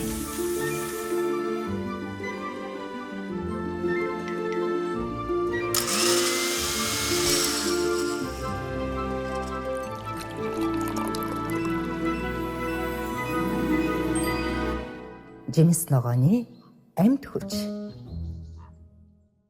Эрүүл бие махбод толгор арьс, гялалтсан үс. Энэ бол омега Д зэрэглэлийн урамлын тос. За тэгвэл хүүхдийн тоглоом дээр бол бид нар таасаа хэлж өглөө те. Өнөр сайхан доктор маань хэлж өглөө. Хүүхдийн тоглоом тодорхой хэмжээний асуудал байгаа юм байна. Тэн дээр бид нараас тодорхой хэмжээний тэмдэглэгээ аль усад үйлдвэрсэн гэл хүүхдийн нэг нүдийг хуурж нэг мөгж байгаа биш. Тэн дээр одоо слаймууд байна. Маш их үнэртэй. Тэрийг одоо хүүхэд идэж ууж байгааг ч бид нар мэдэхгүй. Тэгэл барайл ингээл яхаар гарт маш их хурц үнэрүүдээс үнэрдэг юм аа. Энэ бүрчин одоо ингээл тэр чигээрэл хими хор одоо тэр бохирдлууд бол үнд байгаа л гэж би байнга л бодож явдаг. Энд айл хүүхдээ авч хүчээхийн тэгээд тэр үзэж байгаа юмнууд дээр нь байнга тийм мор тоглож идэг болохоор тэрийг авахгүй ч бас нэг юм аа сэцэг. Их сонио өгүүлбэр байт юм байлээ. Бид нар тэр тоглоомын судалгаа хийжсэн. Тоглоом гэдэг бол хүүхдийн хөдөлмөр эрхэлж байгаа багж гэдэг бүр хөдөлмөрийн багж гэж тодорхойлцсон. Тэгэхээр хүүхэд ой ухаан, тэлэх, орчлонг таних одоо ийм хөгжим боловсрол тархины үйл ажиллагаанд нь тоглоом маш их одоо үүрэг хөрөлтэй юм бэл. Тэгэхээр бүр тоглоом авчихгүй, тоглоулахгүй байна гэдэг бол одоо маш одоо хүүхдийн эрхийг бүдүүлгэрч орчиж байгаа явдал. Тэгэхээр авч өгөхтэй энэ бол эцэг эхийн гарт байгаа байхгүй. Та авч өгөхгүй л хүүхэд өөрөө очиод тэрийг бол хэрэглэхгүй шүү дээ. Тэгэхээр ялангуяа 0-5 настай хүүхдүүдийн тэгээд тэр бага насны хүүхдүүдэд ууж хөвчтэй сооск энэ бүхэн ч өөрөө хуванцар тэгээ тэмдэглэгээтэй түрүүн би хэлсэн фталат фри буюу фтала байхгүй агуулаагүй тэр уян налархаа чанарыг сайжруулахын тулд нэмэлт одоо хортой байдс хийгээгүй тэгээд тэр тэмдэглэгээнүүдийн хар мөн ингээд арслангийн хөрхэн ийм сэксгэр толгойтой наран маран болол оруулж ирж байгаа бүтээгдэхүүнүүд бид үнэтэй энэ л гэдэг юм л да хүмүүс тэгээ үнийн өөрийн өртөг гэдэг бол яалтчгүй бол бас тэр эрүүл ахуйн шаардлага бүх юмыг стандарттай шаардлага хангасан газар үйлдвэрлэсэн юм тодорхой хэмжээний өөрөө өртөгтэй л байдал та тэгэхгүй ингээл 1000 төгрөг 100 төгрөгийн юм авчихчгөөд тэгээ тэрийг ингээд үнэртэй улаан цан тийм ээ одоо бид нар ус буцалгагчдыг бол айлын эзэгтэй нарт айгүй хэлж өгчээсэн шүү дээ та нар ингээ улаан цаймаар ингээл полимер үнэртэй байгаа ус буцалгагч цаанд ингээд 0 хунцрын үлдэгдэлтэй ямиг л ингээл үр хүүхэд ач гучтай өгöd байгаа юм хунцарч халаахад бүр их хэмжээтэй бодисны ялгардаг байхгүй юу тэгэхээр битгий юмд өгөөч одоо бид нар нэг хувцсан дээр брэнд гэдэг шиг бүтээгдэхүүнүүд бас өөрийн гэсэн брендийн үйлдвэрлэл байна гэдэг чи өөрөө тэр аюулгүй байдлаа бас баталгаа авахгүй. Тэгэхээр нэг ав бол олон дахин удаан хэрэглэгддэг удаан хугацааны хувьд хэрэглэгддэг зүйлээ бол яадаг одоо жишээлх юм бол бид нар ингээл тэгвэл ямар аяган дуух юм гэл нэг хэсэг чи буталет меламин агуулсан сав суулга их байдаг байлаа шүү дээ. Тэг бүр ингээд меламинтэйгээ бичсэн цэцэрлэгүүд бүгд хэрэгэлдэг байлаа. Одоо энэ миний бол одоо халчаад байгаа шүү дээ. Тэгээд би биэндээ энэ люминарк шаазан эдэр чинь 2 дахин шатаагаад ингээд хэрэгэлсэн. Энэ бол хортой бодис доторхын цамдаа одоо ингээд шилэн юм бүтээгдэхүүн эдэр чинь шилжилт баг шүү дээ. Тэгтээ хар туглах шилждэг.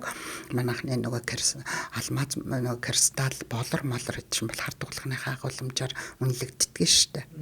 Тэгэхээр энэ мэтчил найрлагуудыг бол тэгээ халуун юм хийхгүй байхад бол өөрөө хүүтэн юм дээр бол аюулгүй дээ гоё тансаг. Ингээд энэ дээрээ би биэндээ төрсөн өдрөөр нь эмэгтэйчүүд нийлээл 4 найзлаа гэхэд эднийд нодлон аяан аваад өгцөн. Одоо эднийд энэ жил 5-ыг авч өгнө гэл тийм хөдөлгөөний хэсэг бол бас их эмэгтэйчүүдийн дунд их гарч ирсэн шүү дээ. Тэрэн шиг ингээд нэг авцсан байхад тэгэл байн хаалал тэр байн одоо өдөр болгон багаар хортой бодис идээд ахаас сэргэлж шүү дээ. Тэгэл нэг авцсан байхад 4-5 жил айлбал хэрэгэлцдэг шүү дээ. Хүмүүсийн амьдралын хэм маягт илүү ойрхон байдаг. Яг энэ зүйлүүдийг ярихаар нэрэл гэдэг нэг ойлголтуудыг хоёлаа ярилцъя. За одоо жишээлбэл одоо хүмүүс залуучууд их кофе уудаг болсон байгаа. Тэгээ кофе аваад уухаар кофений аяг бол өөрөө тодорхой хэмжээний тэр халуун шингэн зүйлийг нэвтрүүлэхгүй тул тэн дотор ингээд яг хараад ингээд одоо материалын юм ингээд татаад үзэхээр тодорхой хэмжээний нэг юм пластик бол мэдээж байгаа. Тэгэхээр жишээлбэл энд одоо тодорхой хэмжээний пластик бол орсон л байна гэж үзэж байна. За тийм халуун кофе дээрээс нь ийм соруулан пластик байгаа. Одоо пяур гэж ярих юм одоо хүмүүс ингийн ойлголтоор тий одоо пластик. Тэрнгээр ингээд одоо ууж байгаа халуун кофег тэгээд тэнд тодорхой хэмжээний нөгөө нэг пластикаар дамжиж халуун зүйл хүний бие рүү орж ийн. Энд тодорхой хэмжээний нөгөө нэг хоёулын сая яриад байгаа одоо хор хохирол той зүйлүүд явагдах уу? Ядаж аяг нь яг асуудал үнийг удаа халуун хийж болж илээ гэж бодоход тэр соруулн дээрээс л одоо асуудал ахаал хөндөгдөх үү гэдгийг л бас асуумаар байна л да. За кофе бол ялцчгүй бид нар энэ амьдралын хэм маяг зүйлүүд их орж ирж байгаа. Тэгээд одоо дахин хэлэхэд энэ бүхнээс сэргийлэх арга нь бол шаазан буюу шилэн аяг тавг хэрэглэхээ гэдэг юм. Тэгээ эндээс нөгөө хеликобактер дамжаад Монголд их сонирч 5-аас 67 насны Монголын улсын УАМ-ын дунд ингээд судалгаа хаалт хичээлийн үндэсний 6 дугаар судалгааг бид нар ингээд 23 онд хийсэн л та. Тэрний дүнгээр гадар холлогчдын хэмжээ нэмэгдсэн. Энэ бол тухайн орны хүн амын цалин хөлс нэмэгдсэнтэй холбоотой амьдралын чанар сайжирсантай холбоотой уг нь тоо байхгүй юу. Гэтэл манай тийм биш цалин нэмэгдээгүй. Гэсэн гадар холлогчдын тоо нэмэгдээ тэрийг дагсан хеликобактерийн өвчлөл, хотоодны өвчлөл, хор тавдрын хэмжээ нэмэгдсэн гэдэг ийм тоонууд байгаа. Юу харуулж байгаа гэхээр гадар одоо шаардлага хангахгүй одоо ярьсан ганц ресторануудад энэ асуудлууд бол одоо гэртээ хүнсний бүтээгдэхүүн авч их цаг боломж өдөр бол боломжгүй өдөр цагаар бүгд ресторан юунд ганцанд орж байгаа. Тэгээд тэдний шаардлага хангахгүй хеликобактер дамжих их усур алж байна гэдэг магадгүй юмаа гэсэн эрсдэлтэй гэдэг гаргаж ирсэн л та. Тэгэхээр бид нар энэний эсрэг ингээд тэлхэд авахгүй таанууд өгдөө. Одоо ингээд архины хэрэглээ, тамхины хэрэглээ, хөдөлгөөний дутал, жимс ногооны баг хэрэглээ, удасны даралтай экселт эдрийн ингээд 5 эрсдэл хүчин зүйл халдварын бас өвчлөл гээд одоо чихрийн шижин дараа зүрх судасны өвчлөл, амьсгалын замын өвчлөл гээд ингээд энэ хавдар гэсэн энэ дөрвөн сэргийлж болох 80% сэргийлж чадах өвчлөлүүдийн их усрт эрсдэл нь холонсны таалт хичээлийн 6 удаагийн судалгаа, халдвар тус өвчний эрсдэл хүчин зүйлийн 4 удаагийн судалгаа бүгднгээр нь хийгээд ингээд хооронд ном оноор нь 21 20 жил, нэг нь 30 жил дараалал судалсан Монголын улсын хүн амын эрсдэл нь буураг байдаг байхгүй. Монгол улсын 15-аас 67 настай хүн амын 4% нь ирвэл эрсдэлгүй, 96% нь эрсдэлтэй. Тэгээд энд их эрсдэл нь буураагүй. Тэгээ байж дундаж наслал төсөөд байгаа. Тэгэхээр тэр нь нөлөөлөд байгаа нэг хүчин зүйлүүд байна да. Тэгэхээр Монголд их тийм алхалт маш их болж байна. Хүмүүс бас өөрсдийнхөө эрүүл мэндэд анхаарч байна те. Энэнтэй адилхан. Тэгээ кофе уухан зүрх судасны өвчлөлөө сэргийлж яана тэргээл яриад уучин бол одоо бид нар үед болохгүй дэлсдэг мэсдэг гэдсэн бол кофе нагуулж исэн бол тархины үйл ажиллагаанд сайжирч яана гэдэг нэг жишээ л дээ. Тэгэхээр бид нар тэр аягийг уух нь бол одоо нэг талаасаа Тийм учраас нийтийн үйлчилгээний газруудад нөгөө аяг тавхагийн автомат угаагчийг байршуулах гэдэг шаардлагыг бол тавьж эхэлсэн. Тэгээд пластик юм цаасан юм дээр боромжуулсан бас полимер нэгдэл гэдэг юм асуудал гарч ирдэг. Тэн дээр ингээд энэ цаасан дээр халуун юм хийх гэдэг зориултын зүйлүүд бол хийгддэггүй боловч зориултынх нь сав баглаа бодол гэдэг асуудал бол мэдээж энэ том кофе шопнуудын сүлжээнүүд эндээ дагалдах шаардлага тавиад шаардлага хангасан бүтээгдэхүүнүүд орж ирж байгаа ахаал гэж би найдаж байна. Тэгэхээр одоо нэг удаагийн хэрэглэн дээрээ тэгээд халуун зүйлийг хийхэд төсвөртэй одоо тийм савлагдж байгаа л гэж бодож байна. Тэгэхээр айл болохоор та бүхэн шазаа аяганд нь хэлгүүлээд тэгээд тэр хяналт нь бол өөртөө аяг тавгүй гагч зориултын аюутай. Тэгээ угаа гэхээр л одоо манайхан нөгөө пеперимэрэг л тэ зарим айл бүр ингээл ороход бодсон үнэрцэн зүйлт хийгээд байдаг. Энэ асуудал одоо ингээл цагаан сар болж байна. Цагаан сараар төхөөл бид нар айлд орохоор өста амар юм дарцсан ийм зүйлүүдийг бас байдаг л байсан л да. Одоо бол арай байдал сайжраад хүмүүсийн эрүүл мэндийн боловсрлоо дэвшлүүлээд юм сольж малаад ингээд нэг удаагийн хэрэгслийг хэрэгжилж байгаагийн гол уг нь ач холбогдол нь тэр элдв хеликобактер дамжихаас сэргийлж байгаа боловч нэг талаараа бас хунцар зүйл нь хэрвээ шаардлага хангаагүй хунцар байх юм бол бас аюул үүсгэх эрсдэл байна гэж л бодоод байна. Тэгэхээр тэрнийх бол зориултын сав баглаа бодолтой аяг маяг орж ирж байгаа л гэж бодож байна л да. Яг энэ асуултыг манай үеийнхэн залуучуудыг асуугаасаа гэж бодоод байсан баг.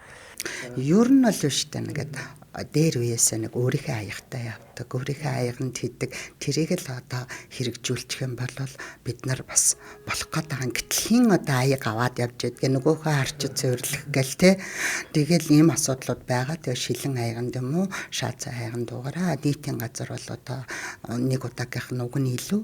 Тэгээ нэг удаагийнх уг нь л зориулт нь хүүтэй эмэх зориулттай. Тэгээ тийм халуун юм идэг нийтийн сүлжээнүүд бол оруулаад технологиг бол хийцэн билгүй те. Ямар мундаг кофе шопнуудын сүлжээнүүд ороод дэлхийн сүлжээ тэрийг анхаарсан л байгаа ахаа л гэж бодож байна. Сая таны хэлдгээр өөрийн аяг шазантаа явдаг. Одоо манай эмээг бол өөрийн нэг мөнгө аягтайгаа явдаг. Хоол болохоор тэрийг гаргаж ирээл ийшээ хийгээл өөрийнхөө албахтай. Энд чинь эрүүл мэндэд маш их анхаарж байгаа тэр зүйл байгаа. Тэг чиний сайн тэр мөнгөн гэдэг тэр бас байдаг шүү дээ судалгаанууд. Нэг 17 дугаар зуунд илүү нэг халуун цөлийг тулсан цэргийн дотор дарга нар амьд үлдээд бүх цэргүүд өгсөн байдаг байхгүй. Тэрэн дээр судалгаа хийгээд үзсэн. Тэр цөлийн ус нь өөрөө бактеритай ус байсан. Тэгээд дарга нар нь мөнгөн ташмагтай мөнгөн юм хэрэгсэлтэй учраас тэнд нөгөө антибактериалны одоо бактери эсрэг идэвхээрээ үйлчилсэн байна. Тэгээд нөгөөдөл нөгөө гидсний алтар төвчнөр өвчлсөн байна гэдэг ийм юмнуудыг гаргаж ирээд байдаг л да. Тэр одоо хэр үнэмшилтэй ямар ч байсан л мөнгөжүүлсэн ус бол антибактериалны чанартай шарханд бол угаах цэвэрлэхэд яадын усмал шиг бас тийм үйлчилгээ үзүүлдэг. Тэгээ үнэтэй учраас бас тэр анхны нэвтрэлдгөө тэгэхээр мөнгөн аяг монголчуудыг хацтай шүү дээ бас тэ эртнээсээ хэрэгэлдэг. Одоо ядам хуруундаас ингээд сэржин мөрөгдөг те тэр чинь ингээд бас тэр хортой нүгүүдийг давхар үзээд байдаг тэр зүйл яригдаад байдаг шүү дээ. Тийм үү. За тэг мөнгөн аяг бол яалтчгүй л одоо мөнгө зүгэм бал эдэр бол бактери эсрэг хүндэртэй юм билээ. Ийм эко юм бүтээгдэхүүнд бас их зүгээр санагдаад байдгийг. Энэ ч гэсэн модон аяг бол эрүүл мэндийн хувьд бол мод гэдэг чинь өөрөө байгалийн бүтээгдэхүүн байхгүй юу?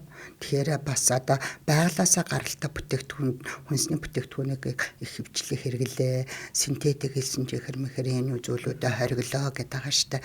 Тэр хүн би нөгөө мөөгний чиглэлээр докторын зэрэг хамгаалсан хүмүүс намайг энэ төдлөөгс уншихаар та ортой хоргүй мөг яаж ялгадаг вэ гэж асуудгийн. Тэгэл эхлээл би нэг одоо баахан л онлын юм ярьдаг байлаа. Тэгээд нэг удаадаа санамсаргүй. За юу дээ их өтцөн л байвал тэгээд энэ хоргүй мөг гэсэн чилстэй бүгд хаалтал уу яалаа гэж гээд. Гэхдээ тэнд чинь ямар ч юмгүй гялтаагаал айгуу гой өнгөтлөг байвал тэнд хортой мөөгөө гээд. Яагаад гэвэл тэнд өтч амьдарч амьд организм амьдарч чадахгүй хор ялгаруулж штэ. Тэгээд нэрээ тэрнээс хойш нэрээ хортой хоргүй мөгийг ялгах хамгийн гол зүйл. Тэгэл тэр энэ одоо ингээд байгаль дээр ингээл тавихад амархан ээдэл, эсэл, сагаал байвал энэ бол органик бүтээгдэхүүн. тэнд одоо байгалийн одоо процесс явагдаад байна гэсэн үг. Хөргөгч нь тэгэл улам л гоё болол өтгөрөөл одоо тийм ээ таргмарг ингээ байгаа ш 40 докторжуулагчтай байна л гэсэн үг. Удаан хугацаанд нөөшлөхөнд бол ер нь канцерулсан бүтээгдэхүүн гэдэг бол хүн төрөлхтний 21-р зууны гайхамшигтай ололт гэдэг штэ. Удаан хугацаанд хүнсийг нөөшөлж хэрэгжилж байна. Тэгэл онголгон гутал хүчил төрөгчийн оролцоогүй байлгаад байна гэсэн үг штэ. Тэгэл хүчил төрөгч оронгуутал айгу хурдан тэр канцерулсан бүтээгдэхүүн л тэгэхээр энэ процесс ер нь хүн танихад бас тэгээ би юу хэрэглэх юм тэгээ би яах юм гэл уурлаад байдаг хүмүүс бол та ажиглаарай өнгөн амархан муудаал хорчоогоол 2-3 хоногт яхан бол ингээд энэ бол органик ямар нэгэн нэмэлтгүй бүтээгдэхүүн байна. Тэгээ тийм бүтээгдэхүүнээр хүн амыг өөрийгөө хүнсэн хангахад нэлээд амьдралын өртөг өндөртэй тэрийгэ даах хэмжээ. Бусд маань бас тийм биш шүү дээ.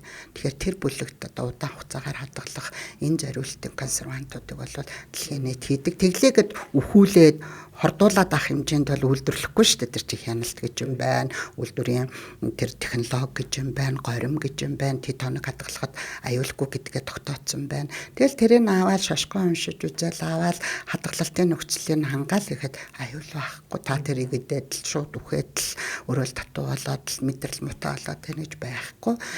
Аюул бол байхгүй. Гэтэл одоо технологийн одоо тэр хадгалах хугацаа юм мөрдөөл яваарай л гэдэг л байна. За, кофен дээр бол юм байна. Ер нь бол кофен дээр асуудал харцсангуу гайгүй бахаа гэж найдаж шүү дээ. За, удахгүй сар шинийн баяр болох гэж байна. Тэгээ би яг энэтэй холбоотой яг ийм зочин орно гэж пост бичсэн. Маш олон хүмүүс энэ дээрс лайк тарж илээ. Бас комментэн дээр ч гэсэн яг энийг асуугаад өгөөсэй гэдэг тэр зүйл нь юу байсан бэ гэвэл одоо бууз жигнэ. За энэ зүйлийг магадгүй та олон би мэдчихэж магадгүй.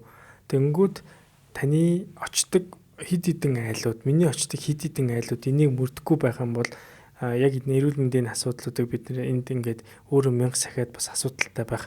Тэгэхээр зөвхөн одоо та олон би энэ зүйлийг мэдээд байгаа хүмүүс бас мэдүүлэл зүгээр ах гэж бодож байгаа. Бууз жигнэхдээ буузыг наалдуулахгүйгээд гялгарууд тавьдаг. Намайг хүүхэд байхад манай ээж ойр дотны хамаатнууд гэсэн гялгар уутыг тавьсан тэн дээр буузаа чигэнсэн 20 минут дунджаар хөлдөөсөн буузыг чигэнж байгаа. Тэгээд сэвээд зочинд өгж байгаа өөртөө идж байгаа. Энд нөгөө нэг гялгар ууд чинь халаах зориултай биш гялгар ууд мэдээж байж таараа байх. Тэгэнгүүт энэ идэж унгууд тодорхой хэмжээний нөгөө л нэг эрүүл мэндийн асуудал энд ямар нэгэн уруул явагдаж байгаа ч гэдэг юм. Энийг та хэлж өгөх юм бол одоо удахгүй сар шин болох гэж байгаа учраас хүмүүс яг энэ зүйлүүдэд дээр алдаж байгаа бол нэг зүйл төр ч гэсэн нэг зөв гаргалгыг мэдэж аваасаа гэж бодож байна. Яагаад ч болохгүй. Бүр тэрийг хатуу мөрдөх хэрэгтэй. Бид нар энэ сургуулийн орчимд зарагддаг хүнсний бүтээгдэхүүний үнэлгээ судалгаа хийгээд авч байгаад ингээ галгар дотор пирожки хуушур мушурыг хийгээд ингээ халаадаа тэг хүмүүсээс нь асуухгүй яаж байгаа юм бэ ингээ галгар утанд хийдэг нь гэсэн чинь хурдан халтай маа гэдэг. Тэглээгээд эндээс ямар бүтээгдэхүүн гардаг. Диоксин гэж 290 изомер нэгдэлтэй тэмнэгдэл идэг. Энэ үр хавдар үсгэгд бичсэн. Дэлхийн нийт хордог. Энэ хаана хизээ үүсдэг гэхээр хамгийн хатуу хяналттай нь эрүүл мэндийн байгууллага хог хаягдал дээр хяндаг байхгүй.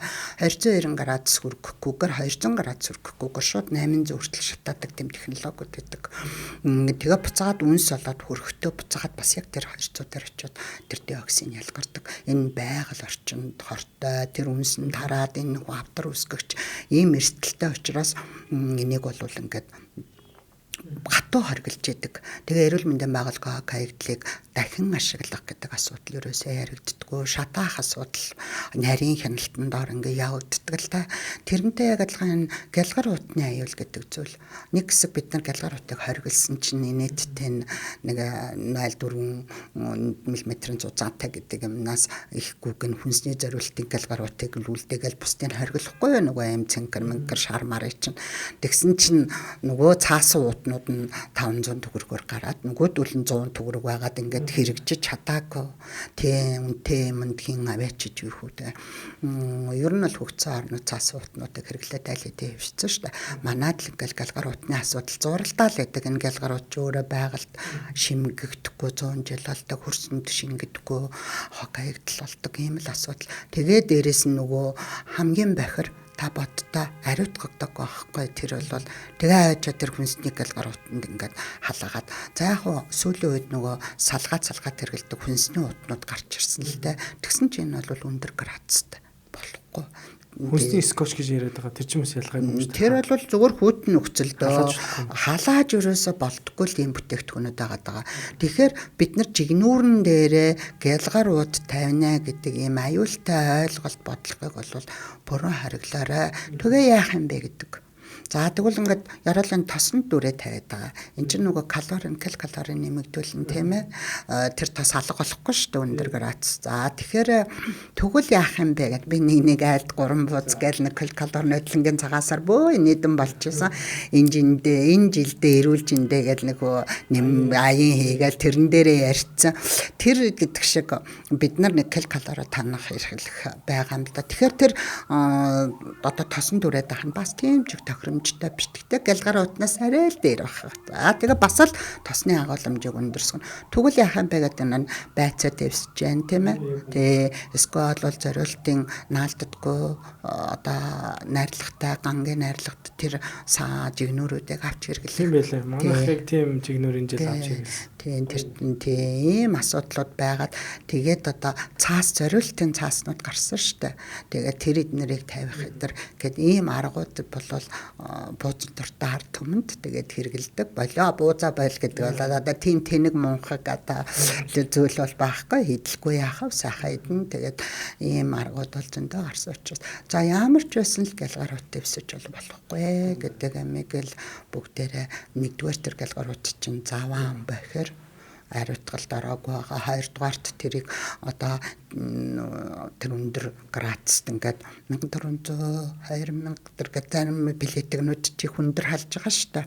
Тэг усны буцлах температураас өндөр тэр чинь ууранд буцална олон цагаар буцалган тэр дотроос тэр галгарууд бол ямар ч байсан зохимжгүй л гэдэг л тайлбар бол явж байна.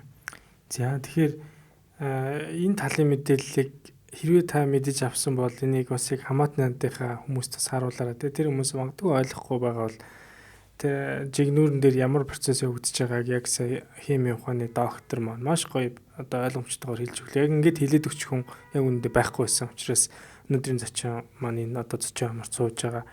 Яг би бол нэг шиг яг 9 цор яг доотын хооронд нь ингэж янгуудаа үрээ тавьчихдаг гэсэн хэрэг. Тэр чинь яг угаасаа илчлэг мэлээж өндөр болчихж байгаа юм байна.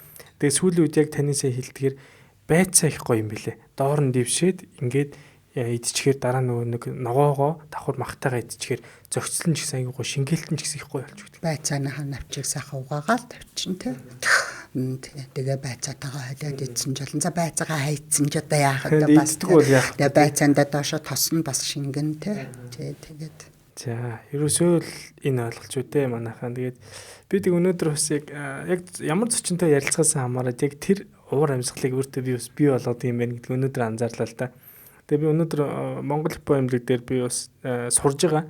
Нарийн мэргэжлэр сурж байгаа учраас тэн дээр яг ингээ бодоо сууж байгаа. Тантай яг ямар асуултуудыг асуух вэ гэдгийг бодоо сууж хагаад хүн тэнд гэлгар одоо ийм уловч биш үү? Уловчийг тэнцээч ингээд үүдэнд өгөөл. Тэгээл өмсөөлөх юм. Тэгээ тэр нь ингээл хаягдаалах юм. Тэгээ бодсон чинь маш их тэр одоо таны хэлдэг нөө байгаль 100 жил орчим гэлгар пластик байдгийг тайлна шүү дээ. Тэр зүйлүүдийг бид нар тэнд бий болгоод байна. Тэгээ би энэ өнөөдрийн бас одоо подкастыг далимдуулаад гэдэг шиг бүгдээр нэг сайхан даван одоо тийм уловч байдаг шүү дээ. Тийм уловчийг өөртөө авч явж хагаад кермалаад угаагаад тэгээд одоо ядаж имлэгт орохдоо ч юм уу те нэг иймэрхүү газар өмсөдөө бол байгальд иргээд тэр одоо хог хаягдал 100 жил болж байгаа юмыг бид нар дахиж тариад яах вэ гэдэг энэ уриалгыг бас энэ ташимт хэлмээр санагдлаа л да. Тэгэлгүй яах вэ? Би байгаль орчны сайтын зөвлөлт одоо одонтой яг сайтын үед ажиллаж байсан одоо Батбаатар сайтын үед байгаа л да. Би энэ дээр та ямар санал дэвшүүлмээр байна. Бид нар энэ дэлхийг авах юмаа бүгдийг нь авч जैन. Бүх юмыг хэрэгжилж जैन. Хүний үйл ажиллагаанаас олж маш их бохирдуулж जैन. Байгальд хохирол учруулж जैन. Энэ дэлхий зөвхөн хүнд зориулагдаагүй. Энэ бол амьтанд бас зориулагдсан. Тэгээ сүүлийн үеийн судалгаануудаар энэ далаад хаягдж байгаа павнцар нэгдлүүдээс бол далайн амьтад өвчлж जैन. Эдэр гэдэг судалгаанууд их байгаа байхгүй юу?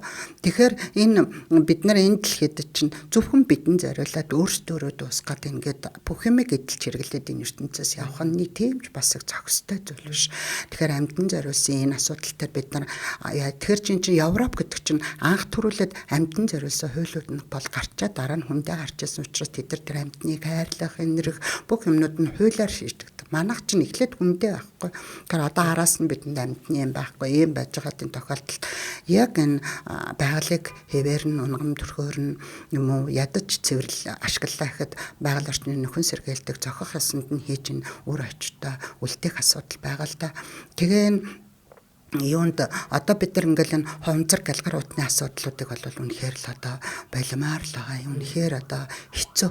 Манай Монгол шиг одоо хүний үйл ажиллагаанаас хамаарсан энэ хаягдaltaа хэдэн жилийн өмнө байснаас илүү асуудалд хүрч байгаа.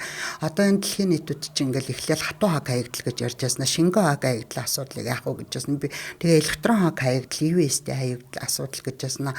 Одоо хүнсний хаягдлын асуудал гэл ингээл аяйгуу хурдан менежмент ажлууд нь хийгээд явагдаад байгаа. Тэгэхээр бид нар энэ үйл ажиллагаатай нэг зэрэгцэл явахаас аргагүй. Тэгээ эрүүл мэндийн байгууллага хаг хаягдлын асуудал бол нэлээд цэгцэрсэн л дээ. Бид нар 90 оноос хойш бүх хууль дүрм журмуудыг гаргасан гэдэг. Тэгээ одоо нэг шийдэгдэхгүй байгаа миний бас нэг эмзэглэдэг асуудал байдгийн. Монголд одоо гэрээ нөхцөлд эрүүл мэндийн байгууллага хаг хаягдал ялгараад байгаа. Энэ юутай холбоотой юм гэхээр гэрт нэг нөгөө эмчилгээ онцлогоо үзүүлээд гэрийн тусламж үйлчилгээ яваад аптекад энэ шприц эмийн тариа тусал өдрийг зараад байгаатай холбоотой л доо. Энийг аваачаад нөгөө ялгаад эрүүл мэндийн байгууллагад аваачиж өгөхгүйгээр гэрийнхээ ахуйн хог хаягдалт хийгээд энэнд нь зүү татгуулах хог төвчтэй нэгдүгээрт байна. Хоёрдугаарт тэ холбоотой нөгөөгч ингээд шууд ландфилдэд байгаа байхгүй юу. Энэ одоо хэдэн жилийн дараа ямар аюул учруулах уу? Тэгээ шатаахгүй байна. Энэ асуудал бас цэгцлээсэй л гэж боддөг юм л да. Одоо тэгээд яг нэг үеэд бол асуудлууд цэгцрээд байгаа ч гэсэн дэлхийд одоо баримталдаг гол зүйл бол энэ эрүүл мэндийн байгууллагын хог хаягдлыг дахин ашиглах гэдэг асуудал огт байдаггүй шүү. Одоо яг ингээд энэ хумцрын савнуудыг бол ашиглаад дахиад энэ Coca-Cola малаа хийгээд ингээд дахин ашигласан үйлдвэрлэлтэй хэрэглээд байгаа юм билээ. Хувц сунар хийдэг ч юм уу юм ширээ сандал нийслэл хотын тогтчил тэдэрт нь хэрэглэх асуудал байхаас шин буцаад хүнсэнд хэрэглээд байгаа асуудал нэг л бас нэг таатай санагддаг юм л да. Тэгтээ одоо бодвол өндөр шаардлагын дагуу стандартаа хангаад ажилладаг байлгүй дээ.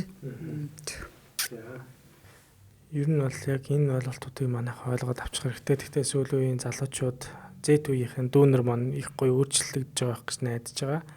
За тэгээд сая хоёул бууцан дээр жишээ ярьж байгаа та адилхан хоёулынхын өнөөдрийн дугаарыг магадгүй одоо 100-ны 7 сарын 11-нд яг хуушуур идэж байгаа хүн яг энэ зүйлийг сонсвол бас нэг зүйлийг ойлгоод авчихсан. Бууцан дээр л ингэдэм ингээд ойлгож авч магадгүй. Халуун хуушуур очоод нэг гэртээр очиж авлаа. Магадгүй гэрийнх нь машиндаа сууж байгаа. Эсвэл гэртээ байгаа үед за хэдэн хуушуур авчрах вэ гээл 5 10 20 хуушуур гэж хэлж байгаа. Тэгэнгүүт нэг юм гэлгаруу цаансаа гаргаж ирээл хав халуун одоо хуушуурын гэлгар утанд хийж өгөөл ингээл аваа явчихж байгаа. Нөгөө гэлгар утаа ахаал нөгөө нэг халаах энэ зүйл маань явагдал нь шүү дээ.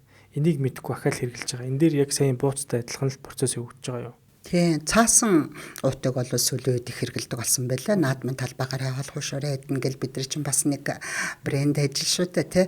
Тэгээд хийхэд бол ерөнхийдөө цаасан ууттай болсон байлаа. Хоёрдугаар тэгэхэд нөгөө зориул ер нь бол бас тэр цаасан уут ч гэсэн сүүлийн үед бол тэндээс ялгарч байгаа боромжуулсан нэгдэл нь бас эрүүл мэндэд нэг зохистой биш гэдэг асуудлууд бол яригадаад байгаа учраас хамгийн тохиромжтой зүйл бол зориултын савнд нь савлах байгаа. Тэгээ энэ нь ямар гэдэг нь халбах сарайны зурагтай хүнсэнд хэрэгжилж болно. Аюулгүй гэж заасан тэр нэг удаагийн савнууд бол олон улсад хэрэглэгддэг. Та нар ингээл өндөр хөгжсөн орнуудад ингээл яваад үзэрэй бисээ одоо хэдэн сарын өмнө ингээл Японд ч бол бас бүхэн л цагаахан хатаархсан. Үнэхээр тэдний тэр өглөөний хаал цай дэлгүртэн тэр family дэлгүртэн зарж байгаа юмнууд тэр зургийг авсан л да. Ямар олон янз байна уу? Ямар олон төрөл байна уу? Эрүүл ахуй харахад л цэвэрхэн тэр чинь. Тэгээ бүгд нь ингээ хуванцар савнуудад л савлцсан байгаа байхгүй. Тэр доотлыг харахаар халбах сарайны зурагтай. Энэ бол дээд зориултын хүнсэнд хэрэгжилж болно гэсэн сав багтдаг байхгүй юу? Тэгэхээр Тэгэхээр тийм савнда савлаад одоо баг багаар ахиалын тий бүгдээрээ тий өөрчлөгдөхгүй л хичээгээл одоо энэ хүнсийг ингээд савлаа зарж байгаа халаах зориултаар зарж байгаа үйлдвэрүүд бол бас дандаа тийм савнууд хэрэгэлсэн байлаа. Тэгэхээр тэр савнда хийгээд хушраа хийгээд зардаг тийм цаг үе ирэх байхаа гэж бодож байгаа. Тэгэл энэ хэмжээгээр бол хог хаягдал тэгээд тэрнийгээ буцаагаад устгалаад дахин ашиглах гэдэг асуудлууд бол хог хаягдлыг дахин ашиглах, дахин боловсруулах асуудал 3 арын зарчим гэдээ явдаг л да. Тэр хитэр бол Монголд бас хэрэгжээл байгаа. Би нэг наадмаар нэг газраас хуушур захиалж авч ирсэн хүнээр дамжуулаад тэгсэн чи эрэхтэй яаж ирсэн мө гэсэн чинь уг нь саяын нэг цаан суудагдгийг ойлгоцсон юм бэл.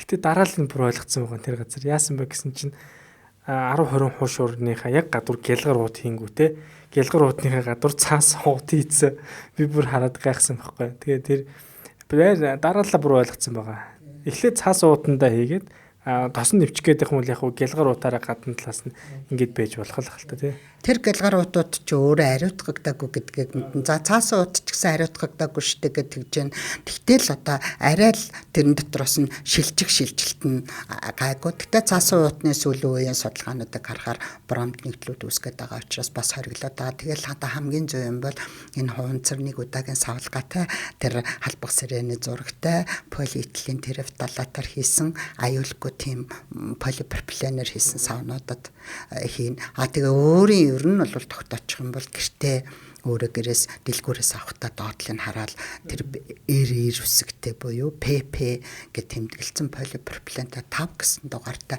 сав бол аюулгүй шүү. Танд одоо Япон солонгосын манай зарагдж байгаа савнууд дандаа тийм тэмдэглэгээтэй найдвартай тэрийг угаагаа цэвэрлээд олон дахин хэрэглээд пэйжэндээ ихтэй дээдлийг нүх гаргагчтай уур гаргагчтай ямаа тавиад сайхан халаагаад махаа гэсгэхтэй битүү тийм шилэн юм уу зориултын пэйчний сав гэдэг байгаа шүү. Тэднэрт нь хийгээд халаагаад гисгээгээд ингээд ахуй амьдралаа хурдан энэ нэг цаг үеийн энэ нийгэмд бол ингээд өөрчлөлт авах боломж байгаа.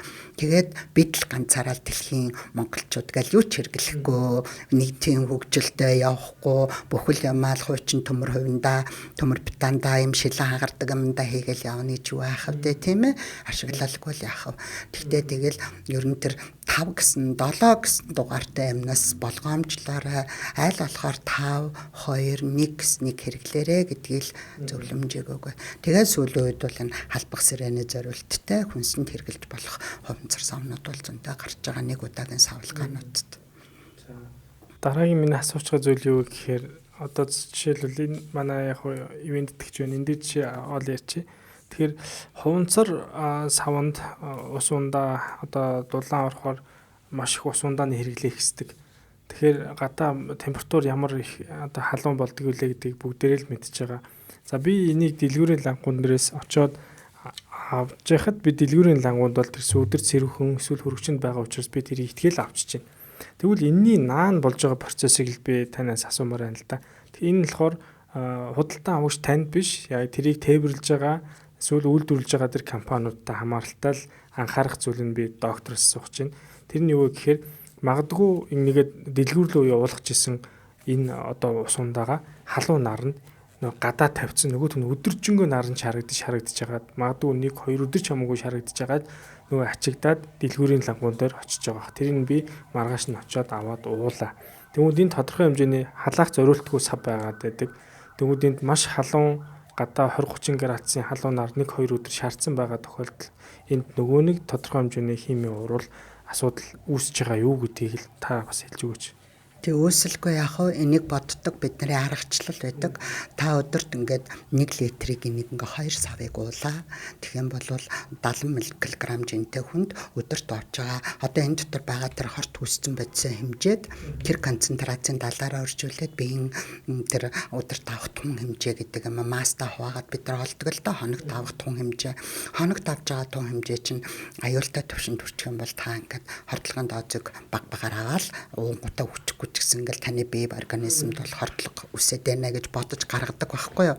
Тэгээд бид нар нөгөө food safety, food security гэж одоо үгийг орчуулгатай нийлүүлээд хүнсний аюулгүй байдал гэж орчуулад олон жил явцсан. Тэгсэн чинь эн чинь өөрөө нэг нь хүнсний аюулгүй байдал, нэг нь хүнсний баталгаат байдал гэдэг орчуулагддаг. Хоёр өөр бааш тусдаа шинжлэх ухаан байгаад тэгээ хүнсний баталгаат байдлын тухай хууль гэдсээ шинжилж бид нар орууллаа л да. Хүнсний тухай хуулийн араас харамсалтай надад арай батлагдаагүй байна. Энэ дээр юу гэж зааж байгаа нэхэр нэг нь энэ доторх найрлага бүх юм дээр хүнсний баталгаат байдал гэдгээр хангана. Энэ дотор байгаа бүх юм эрүүл мэндийн, эрүүл ахуйн шаардлага хангасан ийм ойлголт байх хэрэгтэй. Одоо хүн эрүүл байна гэдэг ойлголт чинь сэтгц мэдрэлийн болон нийгмийн талаас эрүүл байх гэдэг чинь нийгмийн талын юм чинь энэ нь борж байгаа ш. Тэгэхээр бид нар нөгөө хүнсний баталгаат байдал нь энийгээ хэлээд байгаа. Хүнсний аюулгүй байдал нь яг таны сайн хэлдэг энэ нөгөө хүнсний сүлжээ одоо аюулгүй байдал хангагдах. Хэрэглэгчд хэрэг хүртлээ маш олон үйлдвэрлэх, импортлох, экспортлох, тэгэл яваал хог хаягдал, тээвэрлэх гэл бүх юм чи орж байгаа ш. Энэ хүнсний сүлжээний аюулгүй байдал хангагдсан байх хэрэгтэй байдаг байхгүй. Тэр энэ манад ингээд алдагдаад хаанаа ч юм нэг газар алдагдангууд л хүнсний аюулгүй байдал алдагдчихад байгаа. Тэгэхээр энийг хүн одоо бид нэр ингээл хавдар залуучаад байна, хүүхдүүд дархлаа муутай халаад байна ингээл олон шалтгаан байгаа. Одоо жишээлбэл хүн амын 70% нь Д витамины дутагдaltaй, йодын дутагдaltaй, үндсэн одоо олон найрлагт бичлэж хэмжээд Е витамины дутагдaltaй ийм одоо шалтгаанууд нь бүгд тодорхой шүү дээ. Далаагаас аслагдмал хоол хүнсээр 90% нь авч явах хэрэгтэй, йодын агуулмж өдөр 150 микрограммыг авч явах хэрэгтэй юм чинь байнга л дутагдана. Нэг өдөр уучаал хэрэглэчихэл би хангагдсан гэж болохгүй байнгын хэрэглээ. Энэ шиг энэ ингээ байнга аюулгүй байдал нь баталгаатай хүнсний сүлжээн дээр тэр бүтэн циклээр хангагдчихэж эн чинь өөрөө аюулгүй байдал хангагдах. Тэгэхээр энд л алдагдал энд бол тэрийг бид нар мэдэхгүй түрүүн бид нар нэг 5 литр уснууд сүлүү үед айгүй аюулгүй байдал хангагдахгүй байна л гэдэг сэтгэл түгшээд байгаа шүү дээ. Тэгэхээр хэрэглэгч яах ёстой гэхээр баталгаатай та бараа бүтээгдэхүүнийг хэрэглэгчийн одоо бид нар санаа зовох хэрэг байхгүй шүү дээ. Зарж байгаа дэлгүүрээс нэнэ сертификатын үзье. Тэд нар бүгдийг лабораторийн шинжилгээ эдэртэйгээ зарж байгаа байхгүй. Ямар ч бүтээгдэхүүн доглоом авахтаа, тэр сав суулгыг авахтаа, тэмдэглэгийг харах нь, дээрэс нь энэ хизээрсэн ямар шинжилгээний хуудсуудыг бид нар харъя гэд. Тэгээд тээвэрлэлтийн нөхцөлийн баталгааг тэр юм дэлгүүр хариуцсан шүү дээ. Ингээд ийм юмнуудаа ингээд шаардлагыг байнга бүх талдаа тавиад байвал бидний нийгэм маань бас сайхан хөгжих ирээдүй. Хүн өөрөө өөртөө хяналттай. Дандаа л бүгдээр ус хариуцаад таны эрүүл мэндийг одоо миний гарт байна гэдгийг одоо өөрөө ойлгож тэ таны эрүүл мэнд таны гарт байгаа гэдгээ ойлгоод тэгээ таны хайртай хүмүүсийн хоол хүнс таны одоо мэдлэлт байна, танд сонголт нь байна гэдэг юм аа л одоо мэдчих хэрэгтэй. Дэлгүүрүүдэд шаардлагыг өндөр тавих хэрэгтэй. Дэлгүүрүүдийн тэр лангуу супермаркетуудын хөргөгчний байдал хадгалах 2-6 градус хадгална гэсэн юмыг л ил тавьсан л хамбал энэ бол аюултай одоо орчин үсчээд байна л гэсэн үг.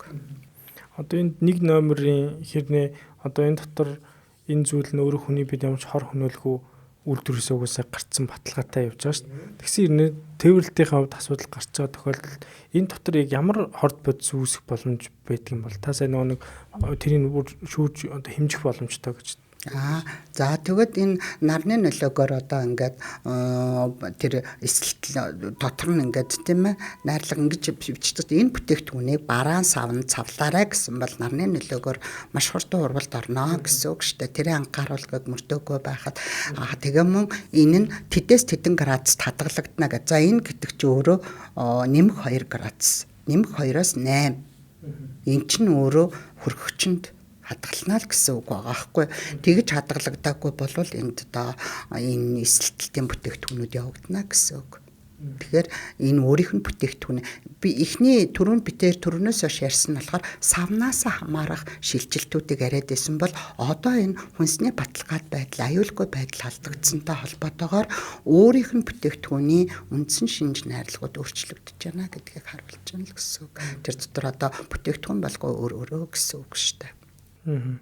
Одоо нэг жишээлбэл ингэжтэй нарны шууд тусгалгүй газар нэмэх 5-25 градуст хадгална гэдэг чинь бас нарны тусгал байж болохгүй шүү гэдгийг хэлээд байгаа юм байна шүү дээ. Нарны тусгалыг ихэвчлэн доторх найрлага нь алдагдах үед бичдэг л те. С витамин агуулсан, амархан задардаг, нарны туяанда задардаг, йод үдэр гэдэг бичил элементүүд агуулсан нэгдлүүд дээр бол тантаа бичээд идэг. Удаан одоо өндөр температурт гайгүй ингээд нэг задардаггүй бүтээгдэхүүнүүд дээр бол бас бичихгүй. Тэгээд хадгалалтын горим гэдгийг нарийн мөрдөх ёстой.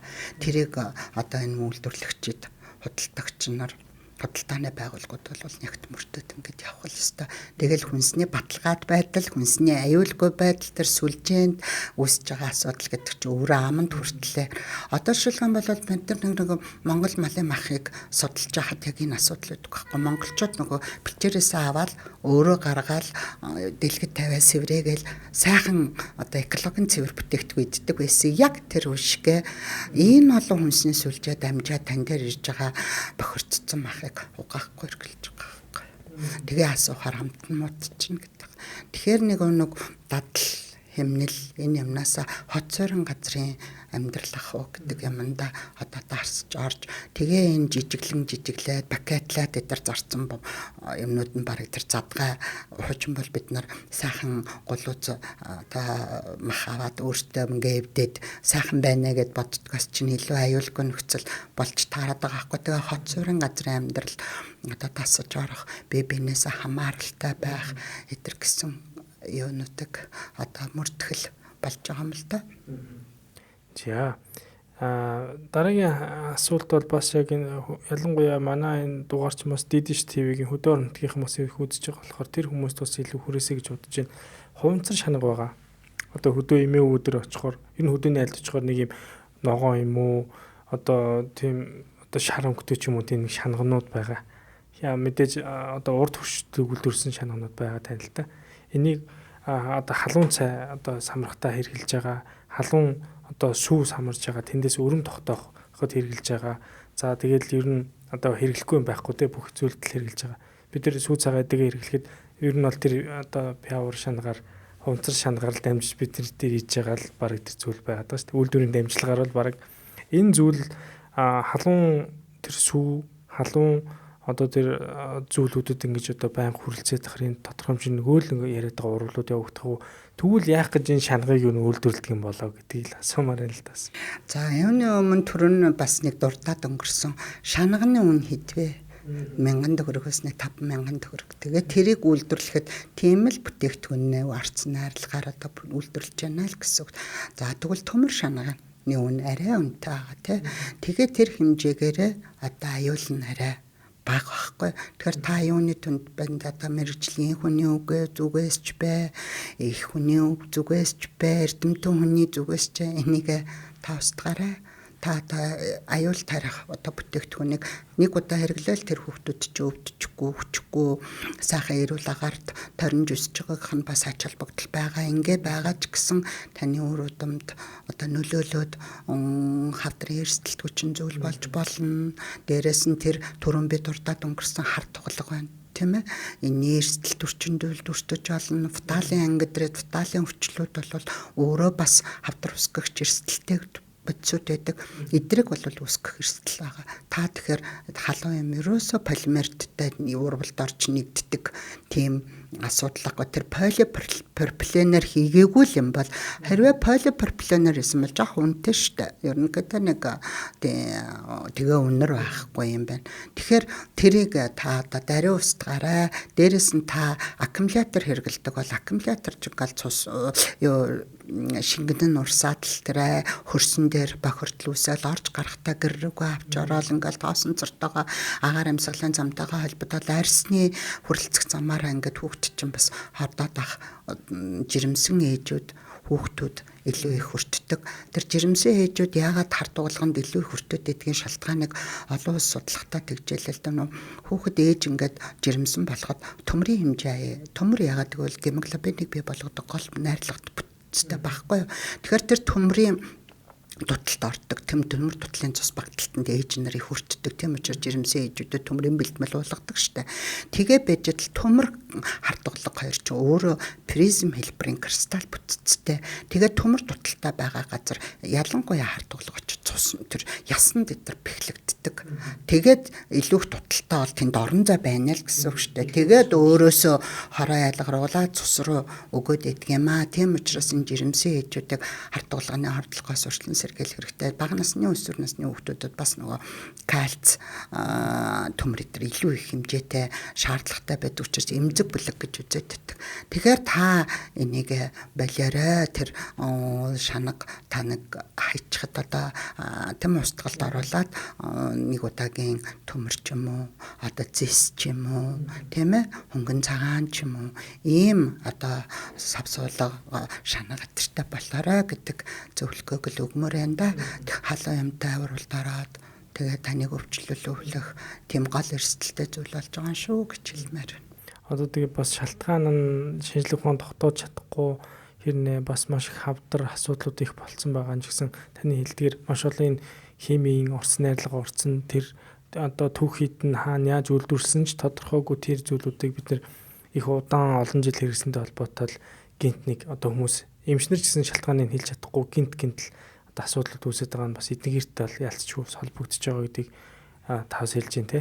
Яг хөө эрсдэл хүчин зүйлэл олно л да. Бас энэ нь ингээл яг шууд одоо хавдарт нөлөөлсөн тэр яг бисфенол агуулсан бахан бол энэ бол үнэхээр хөхний хард хавдрыг үүсгэж байна гэх тэр нь тэр зориултын бус химийн бодисыг хадгалах зөвөрлөх цэнхэр сав мавнд байж идэх шүү гэдгийг харуулдаг байгаа.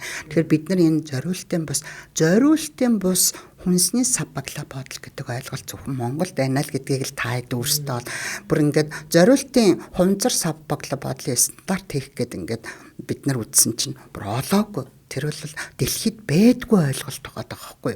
Энийг ингээл энд нь хэрэглэл устгадаг болохоос энэ химийн байдис хөхрийн хүчил, натрийн аш, давсны хүчил тэгэл хүмүүс тэгээд та хүнсний үйлдвэр тэрглэх гээд ирсэн сиропыг ингээд эргүүлээд ашигласан энэ зүгээр эздэг гэдэг байхгүй. Эн чинь бас л өөрөө л зориултан бас нөгөө түрүү нарны гэрлэр халаалтын нөхцөлд тэр бодисууд дотор нь агуулж байгаа бүтээгдэхүүнд шингэж орно гэдгийг анхааруулад устгаарай гэсэн заалттай юмд л бид нар хэрэглээд та.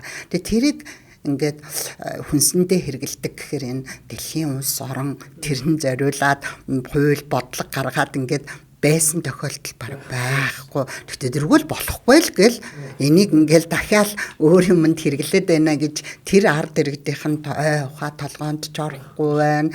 Тийм бодлогын баримт бичих чалга байна, стандарт чалга байна. Харин хүүхдийн тоглоомн дээр бол энэ бүтээгдэхүүнээр хийсэн юм болохгүй. Энэ шилжилтийн хэмжээг энэ татуу бариараа гэдэг юм байгаа байхгүй.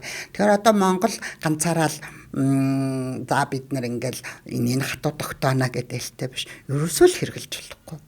Болохгүй л болохгүй. Яагаад гэдгийг ингээд тайлбарлаад хэлээд байна шүү дээ. Энэ бодис ингээд. Тэр бүтээгдэхүүнээ бол зүгээр хадгалаад хагаруул аюул үүсэн тээвэрлэлтийн явцанд хүн амд хордлогын аюул осол үүсгэхгүй тул тийм савнд тээвэрлэл авчраал тэгэл устгаал одоо тэгээ Монголд барьж байгаа дүрм журм бол үйлдвэрлэгч нь газар дээрээ хадгалах аюулгүй хадгалах ийм л заалтаар явж байгаа.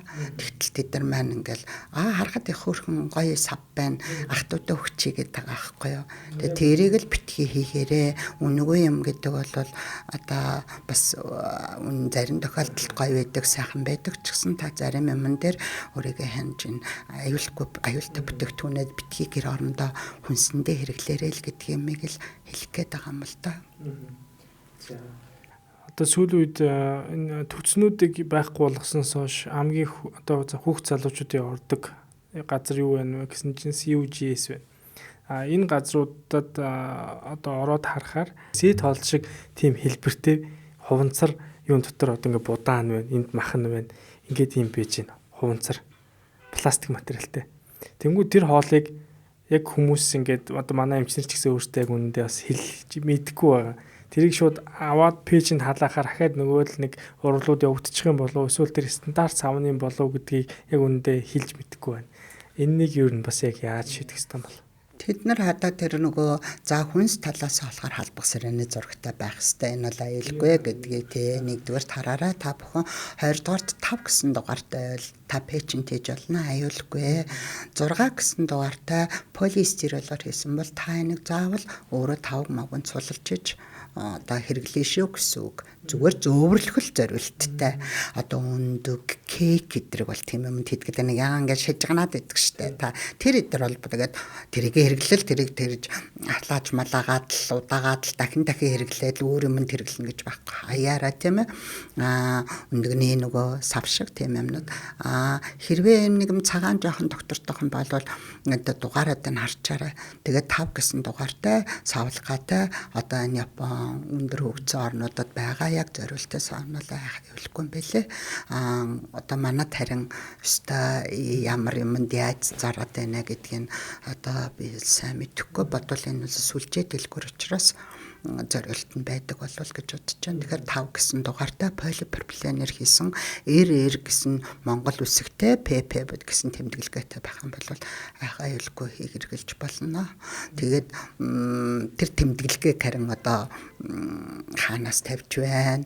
Тэр үнэн эсэх тэндээс оруулж ирж байгаа байгууллага тэрнийхэн савны сертификат одоо бодвол тэр хоолой хийгээд хэрэгжилж байгаа хүмүүс тэрийг худалдаж авахтаа асууж байгаа болов гэж бодож байна л да. Зориулалт нь яг шаардлага нь бол өөрөө юм л байдаг. За тэгээд хэр зэргийн хяналттай үнэн зөв гэдгийг бол би сайн мэдэхгүй. Үнэр одоо тэгээ нэг бариад үзэхэд андашгүй дээ сав тийм ээ. Полипропиленээр хийсэн сав бол их барьцтай, таглаа эдэр нэг найдвартай эдэр байдгийн штэ. Тэгээд манайхан их гадагшаа явж байгаа.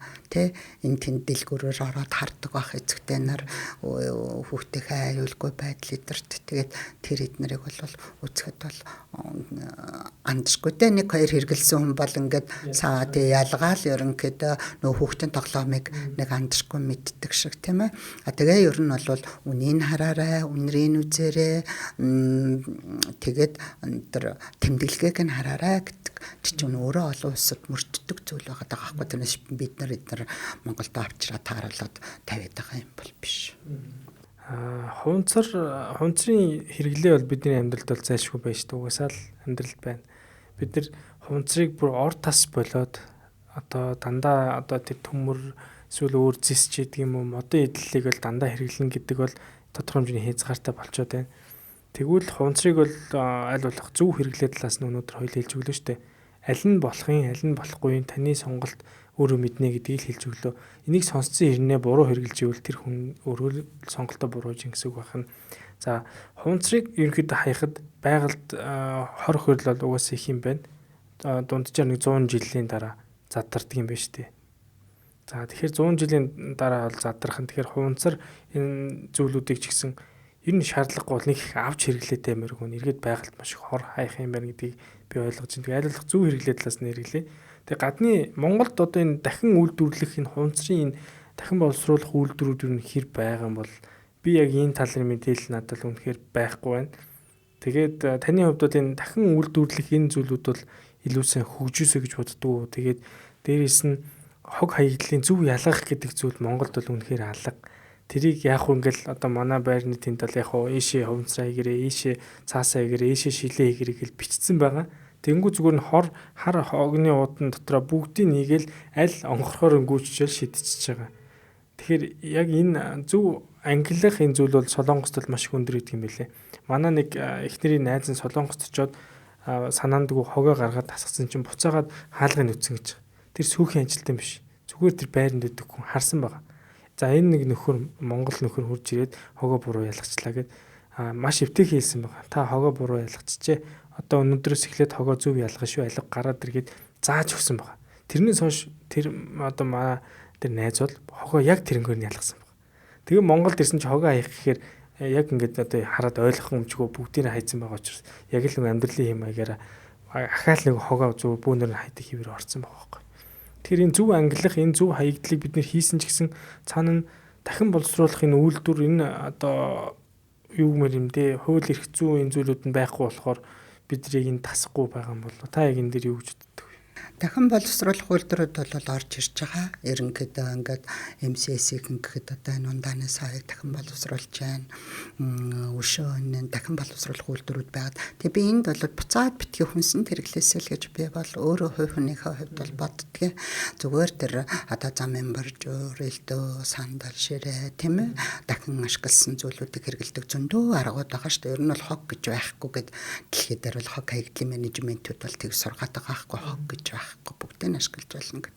Тэр энэ бол заашгүй өсөх хөгжихтэй салбар. Гэхдээ буцаад хүнсэнд хэрэглэхгүй байх бодлого бол Монгол улсын хүн ам цөөхөн энэ бодлогыг бол бариасаа гэж боддог. Гэхдээ тэр бол одоо миний санснаар болохгүй байгаа. Тэгээд одоо энэ дээр ингээд нэрээ бид нар ялгаад ингээд 50-аар очиод нийлээд хаягдаад байгаа байхгүй. Тэгэхээр ингээд хүний хөдөлмөр байхгүй. Ер нь бол энэс хамаарсан өвчлөл хүртэл дэлхийн нийтэд байдаг. Минамата өвчин гэл одоо манайхан их сайн мэднэ. 57 онд хацтлын үйлдвэрлэжсэн үйлдвэр хог хаягдлаа. 70 тайснаас болоод нэг стамтэн тэр эдрагийн мөнгөсийг органик мөнгөсийг органик тэр хог хаягдалтай холбогдсон мөнгөсийг залгаад нэг стампны бит дотор цааш гор хэдгэн эдрагийн мөнгө мэтэлчих процесс явагдаад тэр нэг стампныг загас хэдэд загасны хүнсний сүлжээгээр хүнд нөлөөлсөн тэр нь одоо болтол одоо ингээд өвчлөл ураг нүдэлдүүд ингээд Минамата өвчин судлалын үндэсний төв дээр байж байгаа. Тэнд бид нар байж байхдаа хогийг 7 ангилжсэн. Одоо энийг уугаад усахаар хүртэл ингээд зайлаад угаагаад тэр зориултын юмд хийдэг. Нэг удаагаа хоолны савыг хүртэл угаагаад хатаагаад аягшгаа хатаагаад гэртээ хэрэглэх гэж байгаа юм шиг тэгээ хогондоо хийдэг. Тэгээ энд бүр хатуу мөрддөг. Тэнд бол хог хаягдлаас олж тэр өвчин өдөө олон жил ингээд 50-60 жил хүн амыг өвчлүүлээд тэнд ямар аимшигтай одоо ингээд таталттай тэр төв мэдрэлийн тогтолцоо гэмтээ зурагт нөлөөлсөн ийм өвчлөл үүсчихэд байгаа. Тэгэхээр бид нар ингээд азар бас манайх химийн үйлдвэр багтай одоо энэ уул уурхай хөгжсөнтэй холбоотойгоор хэмээн байцуудыг хэрэглээ өсөж байгаа ч гэсэн хатуу хяналтанд бол байгаль орчны яам бол онлайн хэлбэрт оруулаад нэг хэсэг нэлээд замбрааг байсан бол одоо бол энэ хордлогын хэмжээнүүд бол багасж байгаа. Ингээд энэ уул уурхайнуудаар хамаарсан хэмээн байцын буруу хэрэглээтэй холбоотой өвчлөл бол дэлхийн нийтэд байгаа. Түрүүн бид нар цагаан будаан дах кадмийн агуулмжийг ярьж энэ бол өөрөө маш одоо өвчлөлийг үүсгэдэг тэр энэ пестицидийн агуулмж одоо өндөр байх хэмжээ нэг хянаж авах хэрэгтэй гэдэг ингээд энэ асуудлууд бол Монгол улсад байгаа л да. Тэгэхээр энэ хуванцрыг дахин боловсруулах үйлдвэрүүдийг хийлээж гэсэн аль болохоор ахуйн хэрэглээний ямиг хийвэл тэн дээр одоо явахтай суугаад юм амруугаа хийгээд ахын шаарсаар хөлцгөө ч гэсэн нэг харшилгүй алгаагүй иймэрхүү асуудлууд бол хог хаягдлын менежментийн асуудал байгаль орчны яамн дээр зангилагдаад яригдчихэж байгаа. Тэгээд энэ бас нэг эмзэглүүштэй энэ барилгын салбаруудад хэрэглээд байгаа поливинил хлорид хоолоо ус дамжуулах хоолойны асуудлууд байна. Энэ бас одоо ингээд сүүлийн үед зэвтэй ус гараалан нэмнэ шаардлага хангахгүй энэ олон одоо цементэн барилгуудыг барьж байгаа энэ чинь бүгд хоолойнууд нь поливинил хлорид байхгүй. Тэгэхээр өндөр хөгжсөн орнууд цэсээр хийж эхэлж байна тий. Тэгэхээр та нэмүү гэртээ хэрглэж байгаа бүтэн нэг авцсан шалгаа доотлол нь 5-6 жил хэрэглэн штэ. Энэ дээрээ нэг ахиухан эдэн төгрөг зараад нэг төмөр шанаа авчдаг. Тийм ээ. Ийм болчоосоо өөрийнхөө хэрэглээ тоогоогоо аягнуудаа тийм ээ. Ийм юмнууд. Тэгээд бид нар яалтчгүй нөгөө халдвар төвчнөөс сэргийлэх бактери, хеликобактер эдрээс сэргийлэхийн тулд бол нэг удаагийн хэрэглээг бол дэмждэг л те. Тэгээд хэрэгэлсэн ч тэрийг хэмжээнгээ дахин ашиглаад буруугаар ашиглаад ингээд байхгүй хаягдл болгож гаргахтаа тэр чинь одоо энэс сэргийлэх арга нь дахин боловсруулах үйлдвэрүүд байгаа байхгүй хэрэглээ дахин боловсруулах үйлдвэрүүд нь тэгээ хэрэгэл чинь дахин боловсруулж байгаа буцаад хүнсэнд хэрэглээд байхгүй л ийм л асуудлуудыг хянах ийм хог хаягдлын менежментийн бодлого бол бүтэн бодлого бол улс орон бүрт хэрэгжиж байгаа. Энэ бол манад бас хөгжиж байгаа салбарын нэг. Ямар тач би өөрөө бас одоо эмч хүн байж мэдгүй тэр зүйлүүдийг мэдээж химийн ухааны доктороос бол мэдээж авлаа. Тэгээд би маш олон зүйлийг мэдээж авч байгаа юм чи яг одоо энэ сонсож байгаа магадгүй үзэж байгаа хүмүүс ч гэсэн бас олон зүйлийг мэдээж авсан баг. Тэгээ манайхан бол яалтчгүй энэ салбартаа ингээд яг хүлэмж хөрөгдсөн доктор, профессор хүмүүсийг оруулж байгаа учраас ихтгэл үнэмшил маань сүүлийн үе залуучуудын хувьд бол илүү хин нэгний ярианд биш яг ийм одоо зорилттой ийм дугаарууд эрүүл мэндийн нэвтрүүлэг энэ хүмүүсийн яриаг бас сонсдог тал руугаа залуучууд их гоё орсон байлаа. Магадгүй нэг жоохон 50 гарцсан тэр одоо манай ээж аваа үеийн хүмүүс ч юм уу одоо нэгэн тал одоо онсон хоолой идэл өхнө гэдэг нэг юм ойлголттой бас нэг мэрсэр хүмүүс байгаа.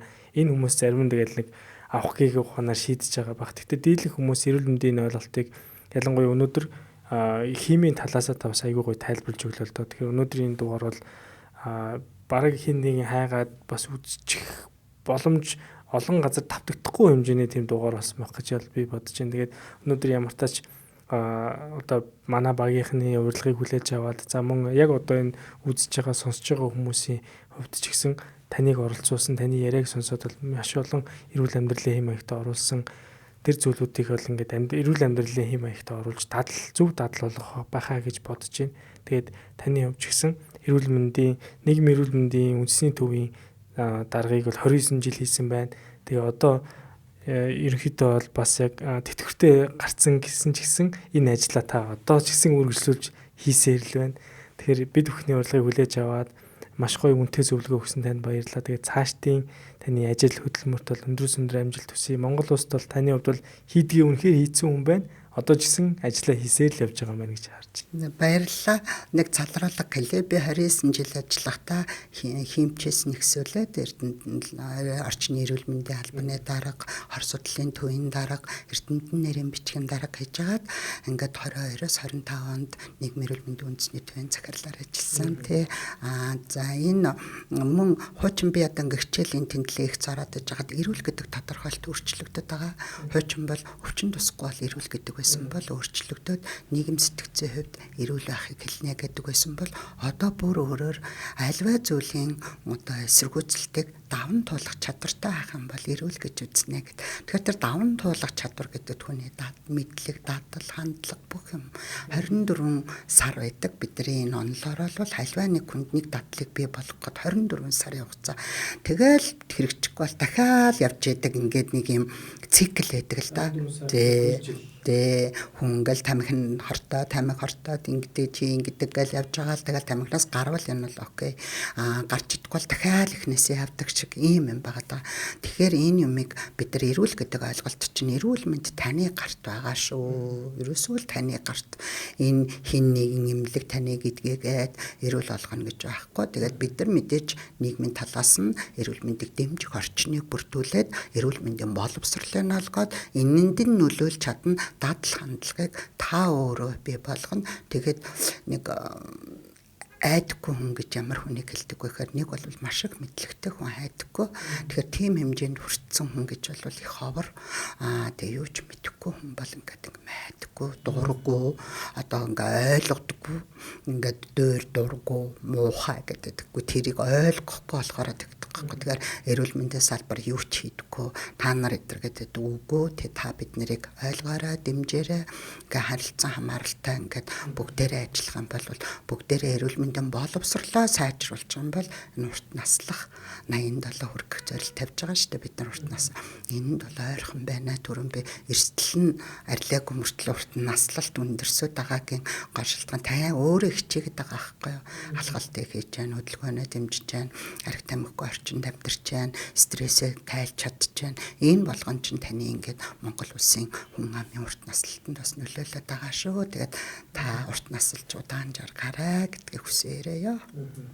За тэгэхээр өнөөдрийн дугаар бол яг сар шинийн өмнө орж байгаа учраас та бүхний амьдралын хэм маягт маш гоё хөв нэмэр оруулж байгаа байх гэж бодож байна. Тэгээ мөн дээрээс нь туул одоо бас багшийн маань маш гоё дугаар орсон байгаа. Хонсон хоол гэдэг энэ дугаарыг хийсэн бас зүйл маш гоё ойлголтыг тэн дээр цагаан сарын одоо эдэ ундатай холбоотой мэдээллүүдийг бас өгсөн байгаа. Тэгээ өнөөдрийн дугаар жисэн танд маш гоё мэдээллийг яг ингэж одоо шатараалтайгаар өгсөн байхаа гэж найдаж байна. Тэгээ бид бүхний мэдэхгүй хэрнээ мэддэг юм шиг эсвэл хин нэгнээс сонсон зүйлүүдийг ингэж ам дамжиж буруу зүйлүүдийг зөндөө хийдэг энэ зүйлүүдийг тань за яг энэ салбарынх нь яг одоо доктор, профессор хүмүүсийн урьж оролцуулаад таны амьдралын хэм маягт нэг ч гэсэн өөрчлөлтийг хийж ивэл энэ бид бүхний маш том зорилго бол биелж байна гэсэн үг. Тэгээ Монгол хүн болгон сая одоо өнөр сайхан докторийн хэлдгээр урт наслах энэ зүйлүүд рүү бол бид нэр өөрсдөө хичээгээд бол явж байгаа гэдгийг л та сонсон баг. Бүгдээр хамтдаа хичээ. Тэгээ өнөөдрийн дугаар дээр бол маш хүндтэй зочин болоо оролцлаа. Монгол улсын зөвлөх инженер, химийн ухааны доктор, за дэд профессор өнөр сайхан одоо хиймч доктортоос маш их баярлалаа. Тэгээд мэдээж бид бүхний бас дугаар танд хүрэхийн тулд бол хоёр том хүчин зүйл байгаа гэж би бол байнга хэлж байгаа. Нэгдүгürt гэвэл манай зочин хоморд ирж байгаа зочид маань бол бид бүхний багийн хамт олон болж танд энэ мэдээллийг бол өгж байна. За хоёрт нь гэвэл мэдээж манай багийнхан танд энэ мэдээллийг хүрэхийн тулд ивент тэтгэгч спонсор байгууллагын тусламжтайгаар хүрж байгаа. Тэгээд та үзчих дундуур бид бүхэн аль болох хүнсний компанитай хамтарч ажилладаг.